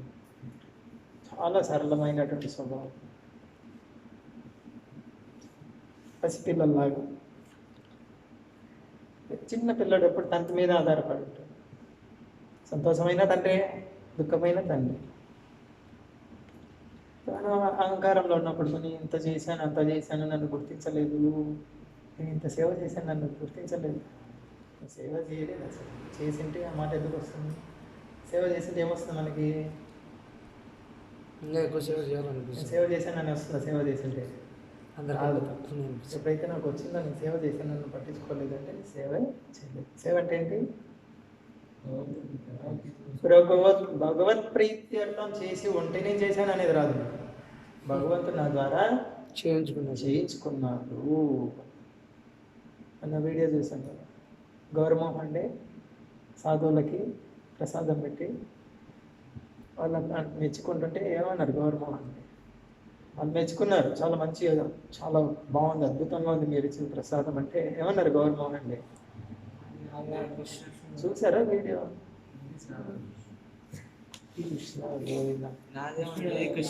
ఏం చూస్తారు వీడియోలో? చూసి ఆనందించడం అనేది మానసిక ఆనందమైనా ఏదైనా దాన్ని స్వీకరించేది ఏమైనా ఉంటుందండి? చెప్పు. ఏం చెప్పారు? చెప్పు. కృష్ణుడు నా ద్వారా కృష్ణుడు నాకు ఒక అవకాశం ఇచ్చాడు మీకు సేవ చేసుకునేదాన్ని. మన భావన, భగవంతుడు ఏదో అవకాశం ఇచ్చాడు, నీకు తెలివితేటలు, బాగా మాట్లాడే తెలివితేటలు ఇచ్చాడు, నీకు బాగా వంట చేసే తెలివితేటలు ఇచ్చాడు, నీకు పూజ చేసే తెలివితేటలు ఇచ్చాడు, నీకు పూలు కొట్టే తెలివితేటలు ఇచ్చాడు, నీకు బండి నడిపే తెలివితేటలు ఇచ్చాడు, నీకు బాగా నృత్యం చేసే శక్తిని ఇచ్చాడు. ఇవన్నీ భగవంతుడు ఇచ్చాడు నాకు, భగవంతుడి కోసం ఉపయోగించాలి.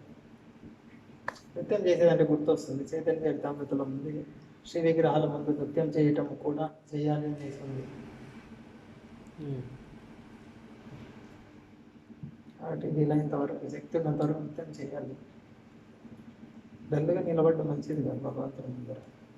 ఎంత శక్తి ఉందో అంత శక్తి మేరకు భగవత్ ప్రీత్యర్థం, చైతన్య మహాప్రభు ప్రీత్యర్థం నృత్యం చేయాలి.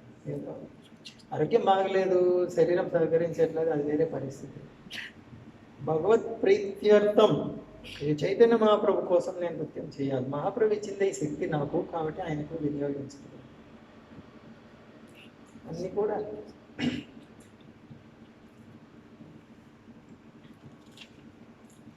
ఇంకొకటి ఏంటి, ఇక్కడ పాప సముద్ర తపస్సులు, సో అన్నీ కూడా ఈ వర్ణాశ్రమ ధర్మం అనండి, వేదాలు, తపస్సులన్నీ రకరకాల జీవులు, రకరకాల శక్తి సామర్థ్యాలు, నైపుణ్యం అన్నీ ప్రదర్శిస్తుంటారు. భగవంతుడి ఆధీనంలో ఉన్నవి ఇవన్నీ, భగవంతుడు ఇచ్చినవి, అది ప్రకటన చేస్తుంటారు. భగవంతుడు ఇక్కడి నుంచి వెళ్ళిపోమంటాడు, ఆ శరీరం వదిలేసి వెళ్ళిపోవాల్సిందే. నేను లేదు, నేను ఆంధ్రప్రదేశ్ సీఎం, ఒక సంవత్సరం ఉంటాను, ఇప్పుడే సాగు నా దగ్గరికి రాకూడదంటే కాలం ఊరుకునేది, హెలికాప్టర్ ఎక్కించేసి హెలికాప్టర్తో సహా పంపించేసి. నీకు హెలికాప్టరే కదా, చూసే కదా ఇంత అనుకుంటున్నావు. సరే హెలికాప్టర్ ఉండదు, నువ్వు ఉండవు.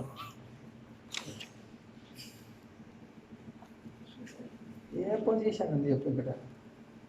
మహిమాసన యాన భూష, యాన అంటే వాహనం.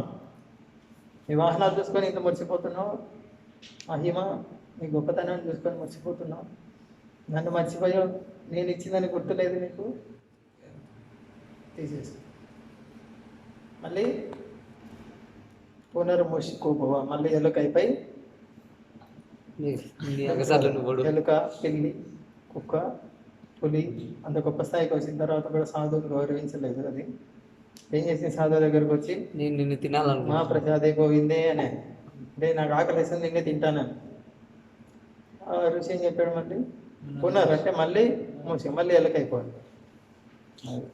ప్రధానమంత్రి చేశారు భారతదేశానికి, భగవంతుని గుర్తించలేదు, సరే కుక్క అయిపో సింగపూర్లో అని.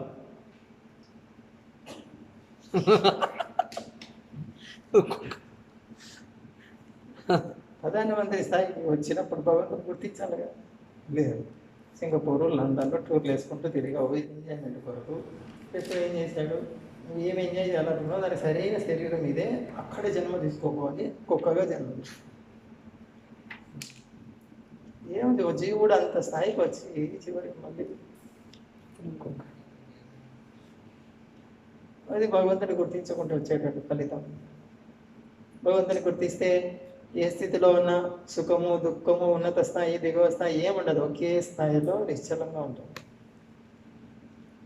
తర్వాత 54వది यस्तीन्द्रगोपमतवेन्द्रमहोत्सकर्म भण्डारूपफलभाजनमादधोति कर्माणि निर्दहति किन्तु च भक्तिभाजां गोविन्दमादिपुरुषार्थमहं भजामि। ఎవరైతే అతి సూక్ష్మమైన ఆరుద్ర ఆరుద్రకులు మొదలుకొని దేవరాలని ఇంద్రుడి వరకు గల సమస్త జీవులకు వారి వారి కర్మఫలంలో తగిన సుఖ దుఃఖానుభవాలను ఇచ్చిన మరియు తన శుద్ధి భక్తుల సమస్త కర్మలను మరియు వాటి ఫలములను పూర్తిగా భక్తులనటువంటి అంకుశమైన గౌరవం గౌరవించుతున్నాను.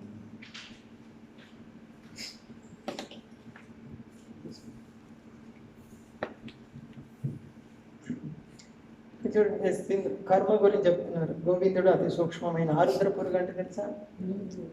గ్లోవం అంటారు. అదే మినుగుడు పురుగు. దాని నుంచి దాన్ని ఏమంటారు? ఇంద్రగోపం అంటారు దాన్ని. ఈ ఇంద్రగోపం నుంచి ఆ ఇంద్రుడి వరకు అందరూ కూడా కర్మానుసారమే వాళ్ళ సుఖము దుఃఖం అనేది అనుభవిస్తున్నారు. ఇంద్రుడి కూడా టెన్షన్ ఉందా లేదా? ఎన్నిసార్లు టెన్షన్ అయినా ఎన్నిసార్లు లేదు, ప్రతిసారి టెన్షన్. ఎవరు అశ్వమేధ గుర్రాన్ని దొంగిలించాడు, ఒకసారి బృందావన వాసులు చంపాలని చూశాడు, ఒకసారి గౌతమి ఋషి భార్య దగ్గరికి వెళ్ళాడు, టెన్షన్ లో పడ్డాడు. టెన్షన్ టెన్షన్ టెన్షన్, ఎప్పుడు టెన్షన్ ఇంద్రుడికి. ఆ ఇంద్రగోపంకు కూడా ఎప్పుడు టెన్షన్. ఆ ఇంద్రుడి నుంచి ఇంద్రగోపం వరకు అందరూ సుఖము దుఃఖం భౌతికమైన సుఖ దుఃఖాలు అనుభవిస్తున్నారు. ఇవన్నీ ఎలా? కర్మానుసారం వల్ల కర్మణ దైవనేత్రేణ జంతు దేహ ఉపపత్తి. శరీరానుసారమే కదా సుఖం ఇక్కడ కదా. భౌతిక సుఖం అంటే దేని అనుసారం? శరీరమే. శరీరమే అనుసారం, కర్మానుసారం. కర్మణ దైవనేత్రేణ. ఈ కర్మను ఎవరు పరిశీలిస్తుంటారు, గమనిస్తుంటారు? దైవనేత్రేణ, భగవంతుడి ఆధ్వర్యంలో ఇదంతా పర్యవేక్షణ జరుగుతుంది. ఈ విధంగా ప్రవర్తించో ఈ శరీరం తీసుకో, ఈ శరీరంలో ఈ సుఖము ఈ దుఃఖం ఇంత ప్రయత్నించదు, దాన్ని మార్చలేదు. అయితే ఒకరికైతే మారుస్తారు కర్మను. అంటే దీని నుంచి అర్థమవుతుంది, కర్మ అనాది అయినప్పటికీ దాన్ని తొలగించుకోవచ్చు. భగవద్గీతలో 5 అంశాలు ఉన్నాయి కదా. ఏమిటి భగవద్గీతలో 5 అంశాలు? ఈశ్వర, జీవ, కాల, ప్రకృతి, కర్మ. ఈ 5 4 శాశ్వతం. ఏవి? ఈశ్వర, జీవ, కర్మ.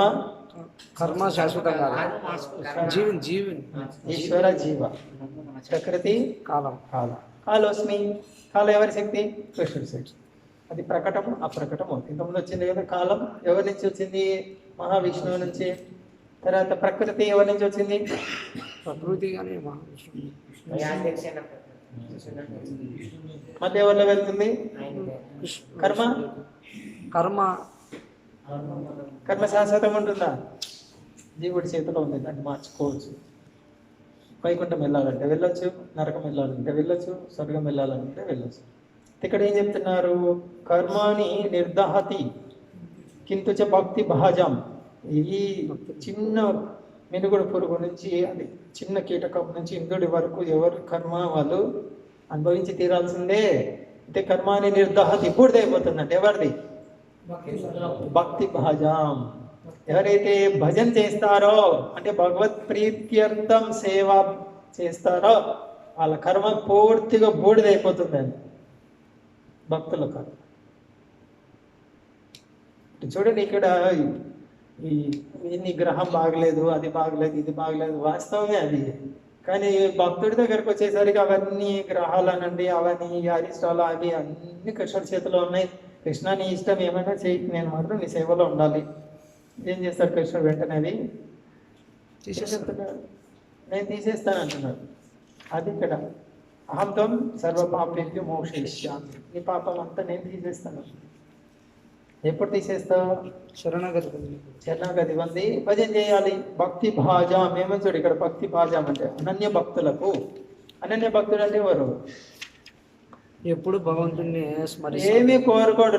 స్వామి నీ సేవ తప్ప ఏమొద్దు నాకు, వేరేది ఏమొద్దు. ఇది అనన్య భక్తుడు అంటే. సో కర్మాని నిర్దోహతి. సో ఎంత గొప్పది చూడండి ప్రభుపాద మనకి ఇచ్చిన భక్తి యోగం. కృష్ణుడికి దగ్గర చేశాడు. స్వర్గలోకానికి వెళ్ళినా సంతృప్తిగా ఉండలేవు నువ్వు, బ్రహ్మలోకానికి వెళ్ళినా ఉండలేవు. ఆ బ్రహ్మ భువనాల్లోక పునరావర్తి అర్జున. జన్మ మృత్యు జరావ్యాధి ఈ బాధల నుంచి బయటపడలేవు. అంటే నువ్వు భక్తుడు అయితే ఇది శుద్ధ భక్తి ఆచరిస్తూ ఉంటే ఈ ప్రపంచంలో ఉన్న మళ్ళీ జన్మ తీసుకోవాల్సి వచ్చినా వ్యాధులు వచ్చినా భయపడదు అని చెప్తున్నారు కదా. మహారాజు ఏం చెప్పారని, కరోనా వచ్చింది, కృష్ణుడు కరుణగా స్వీకరించండి, దీన్ని ఏం చేయాలి? శ్రవణం కీర్తనం. ఎక్కువ శ్రవణ కీర్తన చేయండి, అందరు కలిసి ఒక చోట ఉన్నారు కాబట్టి. అదే బయట వాళ్ళు ఎంత టెన్షన్ పడుతుంటారో, అయ్యో వాళ్ళ వల్ల వచ్చింది, వీళ్ళ వల్ల వచ్చింది, విదేశాల నుంచి వాళ్ళు వచ్చారంట, వీళ్ళు వెళ్ళారంట, ప్రార్థన చేశారంట, వీళ్ళ వల్ల వచ్చింది, పొద్దుటూరులో 8 మంది వచ్చింది, వాళ్ళంతా ఈ జాతి వాళ్ళు. ఇది చర్చ ఎక్కువ బయట. మరి ఎవరైతే ఏమి శ్రవణ కీర్తనకు అవకాశం ఉందా లేదా? ఉంది. సరే కూర్చో ఒక చోట, వీళ్ళంత జాగ్రత్తలు తీసుకో, వ్యాధి అంటుకోకు, వ్యాధి తగలకుండా శుభ్రంగా ఉండు, శ్రవణ కీర్తన చేయి. అంటే ఇప్పుడు ఏమైంది? టెన్షన్ ఉందా? లేదు. ఇదే బయట ఉండి మనం ఇస్కాన్కి రాకుండా ఉంటే, ఈ సమయంలో ఈ 2 వారాలు 3 వారాలు బయట ఉంటే అంతే. ఇదే మనం ఎంతసేపు చర్చించిండే వాళ్ళము, ఎంతసేపు గంటలు గంటలు.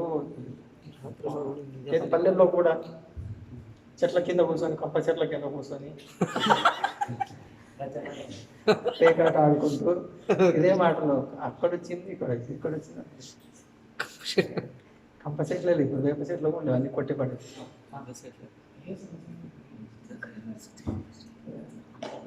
వెంపల్లి చెట్లకు నిచ్చెన వేసే వాళ్ళు పుడతారంటే ఇది ఇట్లనే ఉంటుంది.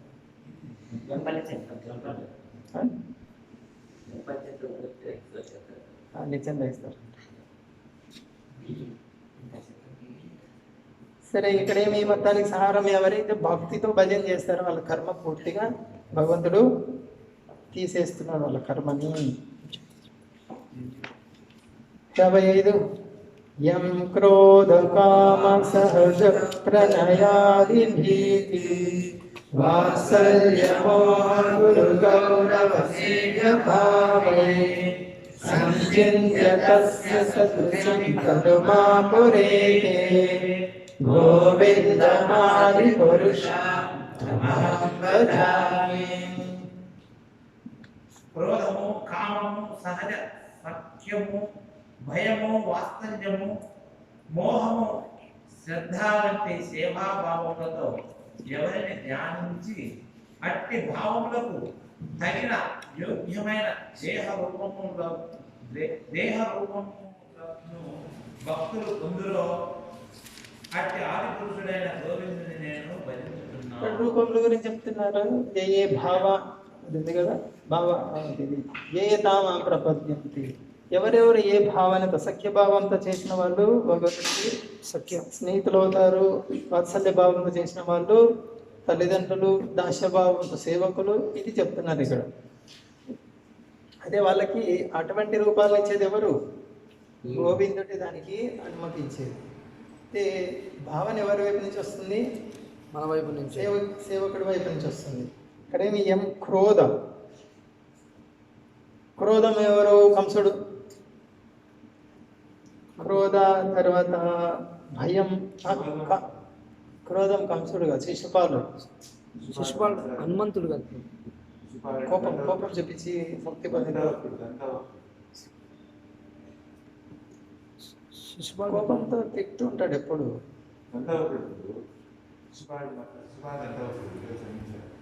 ఇక్కడ ఉంది శిశుపాలాదులతో క్రోధమును, కంసాదులలో భయమును. చివర్లో ఉంది, పేజీ చివర్లో. శిశుపాలాదులు అంటే ఇద్దరు వస్తారు. శిశుపాల, దంతవక్ర అని ఇద్దరు వస్తుంది, మొదలైన వాళ్ళని. ఏదైతే వాళ్ళు కోపం, కంసుడు భయం, తర్వాత మోహానికి అంటే ఈ మాయా మోహానికి లోనవుతామని చెప్పి భయపడి ఈ జ్ఞానులు ఉన్నారే, దీని నుంచి బయటపడాలని చూస్తారు. వాళ్ళకు కూడా ముక్తి వస్తుంది. అయితే వాళ్ళకు వచ్చే ముక్తి ఏంటి? సాయుధ్య ముక్తి. కానీ ఈ మిగతావి ఉన్నాయి సఖ్యము, వాత్సల్యము, మాధుర్యము, ఇవన్నీ భక్తులకు వచ్చేటువంటి స్థితి, భక్తులకు వచ్చేటువంటి రూపం. వాళ్ళకు ఏది జ్ఞానులు కానీ తర్వాత ఈ విధంగా భగవంతుని ద్వేషించి ముక్తి పొందారే, వీళ్ళకు కూడా ముక్తినిచ్చింది ఎవరు? గోవిందుడే. ఈ తర్వాత వివిధ స్థాయిల్లో ఉండి భగవంతుడికి సేవ చేయడం, శాంతరసం, దాసరసం, సాఖ్యరసం, వాత్సల్య రసం, మాధుర్య రసం, వివిధ స్థాయిల్లో ప్రేమ, అనురాగం ప్రదర్శించేది ఉందే. రాగం ఇంట్లో ఇచ్చారు భాషలో వైదిభక్తి, రాగభక్తి. వైదిభక్తి అంటే శాస్త్రానుసారం ఆచార్యుల నిర్దేశానుసారం భక్తిని పాటించాలి, దీన్ని వైదిభక్తి అంటారు. ఈ విధంగా క్రమక్రమంగా హృదయం శుద్ధమవుతున్న కొద్ది ఏమవుతుంది? రాగభక్తి వెలువడుతుంది. వైదిభక్తి విధి విధానాలు సరిగ్గా పాటించకుండా రాగభక్తికి రావాలంటే కుదరదు, అది తప్పు. రాగం అంటే ఏంటంటే భగవంతుడికి సేవ చేయాలనేటువంటి కోరిక, గాఢమైన కోరిక. అప్పుడు నీకు ఎవరు చెప్పనవసరం లేదు, మంగళాదికి రావాలి, నువ్వు లేవాలి, స్నానం చేయాలి, మందిరం తుడువు, ఆ కాగితం పడింది ఎత్తు, ఇక్కడ ఆ పాత్రలు కడుగు, ఎవరు చెప్పనవసరం లేదు. నీకు వెళ్ళిపోతూనే ఉంటుంది, నీ మనసు వెళ్ళిపోతూనే ఉంటుంది, పాదాలు, చేతులు అన్నీ వెళ్ళిపోతూనే ఉంటాయి అటువైపు. కానీ వైద్య భక్తిలో మంగళాదికి వెళ్ళాలంట, వెళ్ళాలని రాదు, వెళ్ళాలంట. ఆ సేవ ఉందంట. ఈ పదం వస్తుంది అట్లా నుంచి. రాగభక్తిలో నా సేవ ఉంది అక్కడ, ఇది వెళ్ళిపోతుంది. నా సేవ ఉంది అక్కడ, నేను మంగళాదికి వెళ్ళాలంట. మంగళారతికి ప్రభు చెప్పాడంట, నేను చేయాలని. ప్రభు చెప్పాడంట, వైద్య భక్తి అది కూడా అవసరమే, ఆరంభంలో ఉంటుంది. సరే, ఇక్కడ ఎవరెవరి భావనకు తగినట్టు వాళ్ళకి భగవంతుడు అటువంటి స్థితిని కలుగజేస్తున్న వాళ్ళ నుంచి సేవలు స్వీకరిస్తున్నాడు అని. 56వది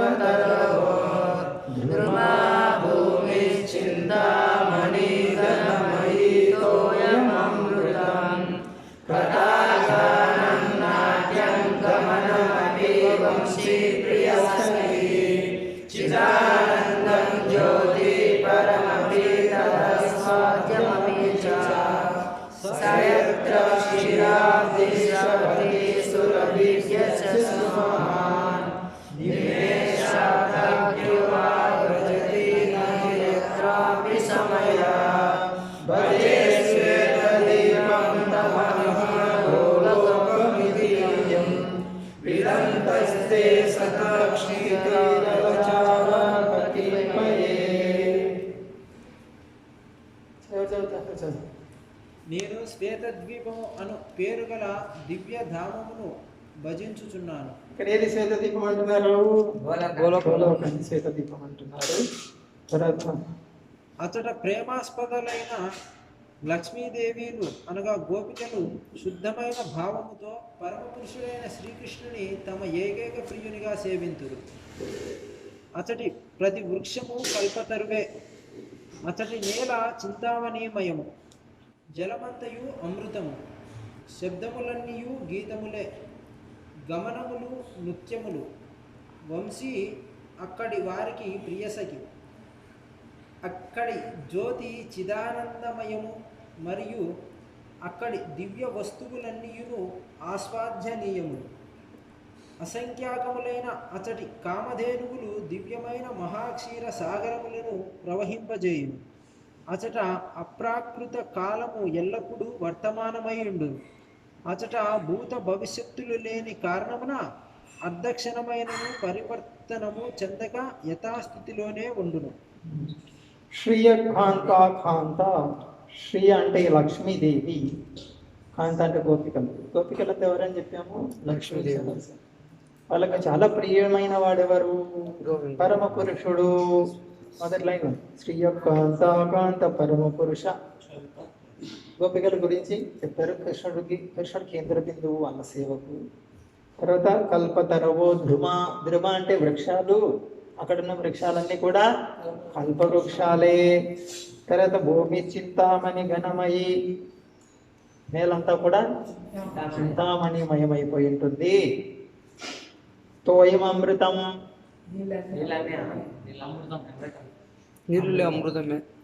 అక్కడ నీళ్ళు దొరకవంట. ఏం దొరుకుతుంది? తాగేటంత అమృతం. అమృతం లేనిది. ఇంకా కావాలనిపించింది. అమృతం. కథాగానం. కథ అంటే మాటలు. ఎవరు మాట్లాడాలి అక్కడ? మాటలు రావా? పాటలు. పాటలే ఉండదు. నాట్యం గమనం. గమనం అంటే నడచడం కానీ నాట్యమే. ఎవరు నడవరంట, కాళ్ళు లేవా? ఉన్నాయి, భూమి పైన ఉంటాయి, భూమికి ప్యాన్లో ఉంటాయి. నాట్యం ఆడవే మయూరి అని మిగతా పై నుంచి దూకేస్తారు కింది. గమనపేమి కదా. వంశీ ప్రియ సఖి, అందరికి చాలా ప్రియమిత్రుడు అంట. ఎవరు? మనం చిదానందం జ్యోతి పరమపి తద. అక్కడ ఉన్నటువంటి ఇది ఆస్వాద్యం, చాలా అత్యున్నతమైనటువంటిది ఆధ్యాత్మిక జీవనంలో. అయినప్పటికీ ఆస్వాద్యనీయం అంటే దొరుకుతుంది. మనకు దొరకదేమో, ఇంత ఉన్నతమైంది మనకు దొరుకుతుంది. సయత్ర క్షీరాభి శ్రవతి సురభిభ్యాస్యసు మహాన్. సురభి సముద్రాలను ప్రవహింపజేస్తూ ఉంటుందంటే అక్కడ. అంటే అర్థం ఏమి? పాలు కావాలంటే అన్ని పాలు వస్తూనే ఉంటాయి. లెక్కలేదండి పాలు. అటువంటి ఆవులు ఒక్కటి కాదు, ఎన్ని ఉన్నాయి?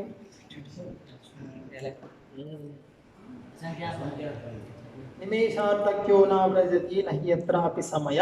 అక్కడ టైం గురించి చెప్తున్నారు. ఇది కొంచెం విశేషమైనది. టైం అక్కడ భూత భవిష్యత్తు ఉండదు, భవిష్యత్తు ఉండదంట. మొత్తం ఒక్క క్షణమైన ఆశ్వాదం. నిమేషార్థక్యం అర్ధ నిమిషం కూడా మార్పు ఉండదంట. మనకేంది ఇక్కడ? సెకండ్ భూత వర్తమానం ఉంటుంది. ఇక్కడ అయిపోయింది క్షణం. నేను ఈ టైం అని చెప్పే లోపల ఆ క్షణం దాటిపోయింది, వర్తమానం దాటిపోయింది. ఇక్కడ వర్తమానంలో ఉన్నాం అనుకుంటాము, వర్తమానం దాటిపోతుంది. భూతకాలం అయిపోతూనే ఉంది. భవిష్యత్తు గురించి ఆశలు పెట్టుకుంటాం, అయిపోతానే ఉంటుంది.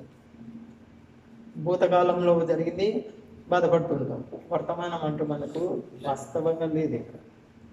కానీ ఇక్కడ ఏం చెప్తున్నారు? నిమేషార్థక్య, ఒక అర్ధ నిమిషము కూడా సమయం కదలదంట అక్కడ. మరి సూర్యుడు ఉండడా? లేడు. ఇవన్నీ స్వయం ప్రకాశం కాబట్టి సూర్యుడు లేకుంటే ఒట్టి గోపాల అని ఎందుకు పడతారు ఇప్పుడు? అరుణోదయ జాడ. సూర్యుడు వచ్చాడు, తుకారం మహారాజు అంటున్నాడు, అయ్యా లే గోపాల్ లే అని ఎందుకు పడాడు? అది భౌమ బృందావనంలో. ఇక్కడ గోకులం, అక్కడ గోలోకం గోకులం రెండు ఒకటి, ఏం వ్యత్యాసం లేదు.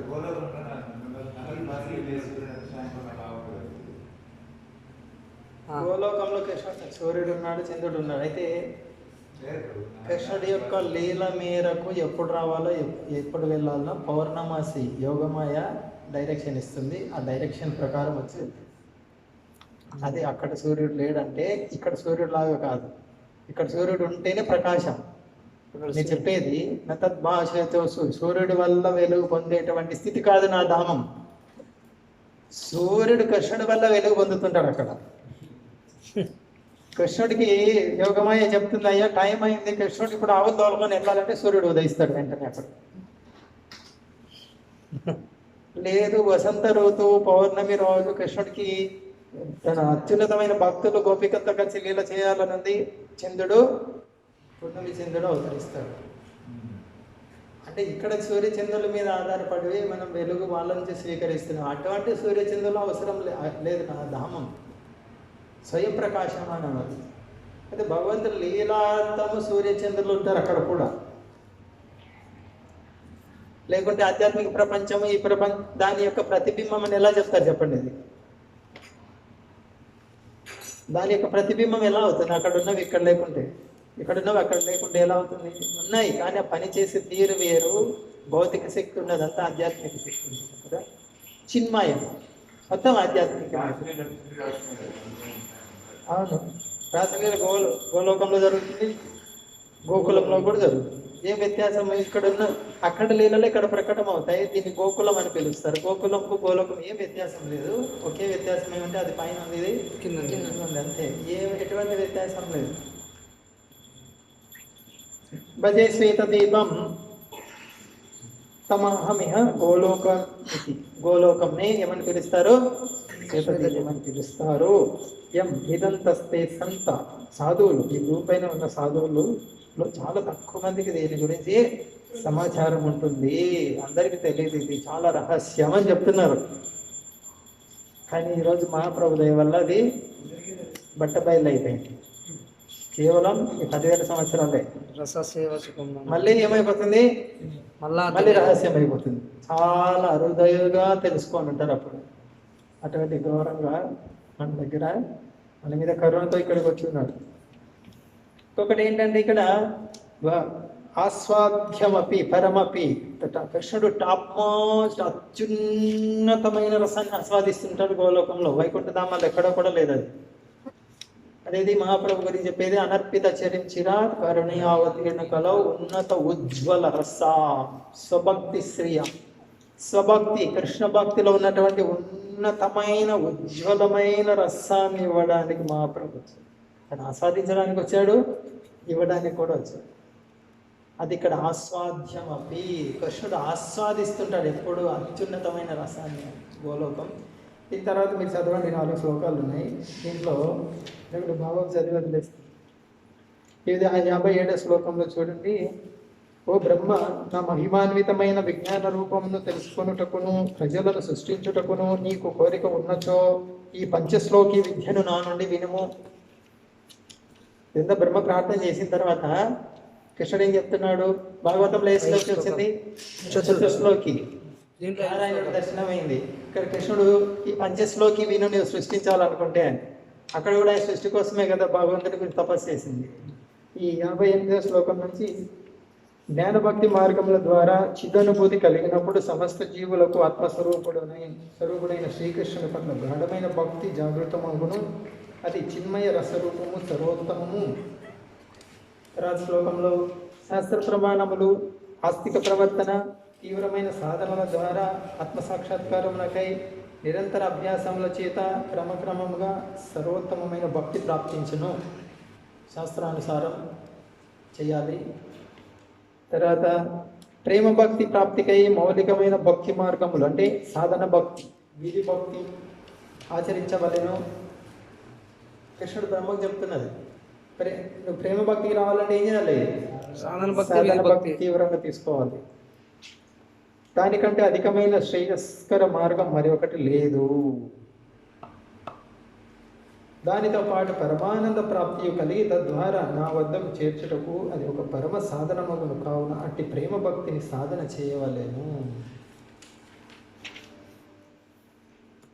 ఓ బ్రహ్మ, ఇతర ధర్మములన్నింటిని పరిత్యజించి చూడు.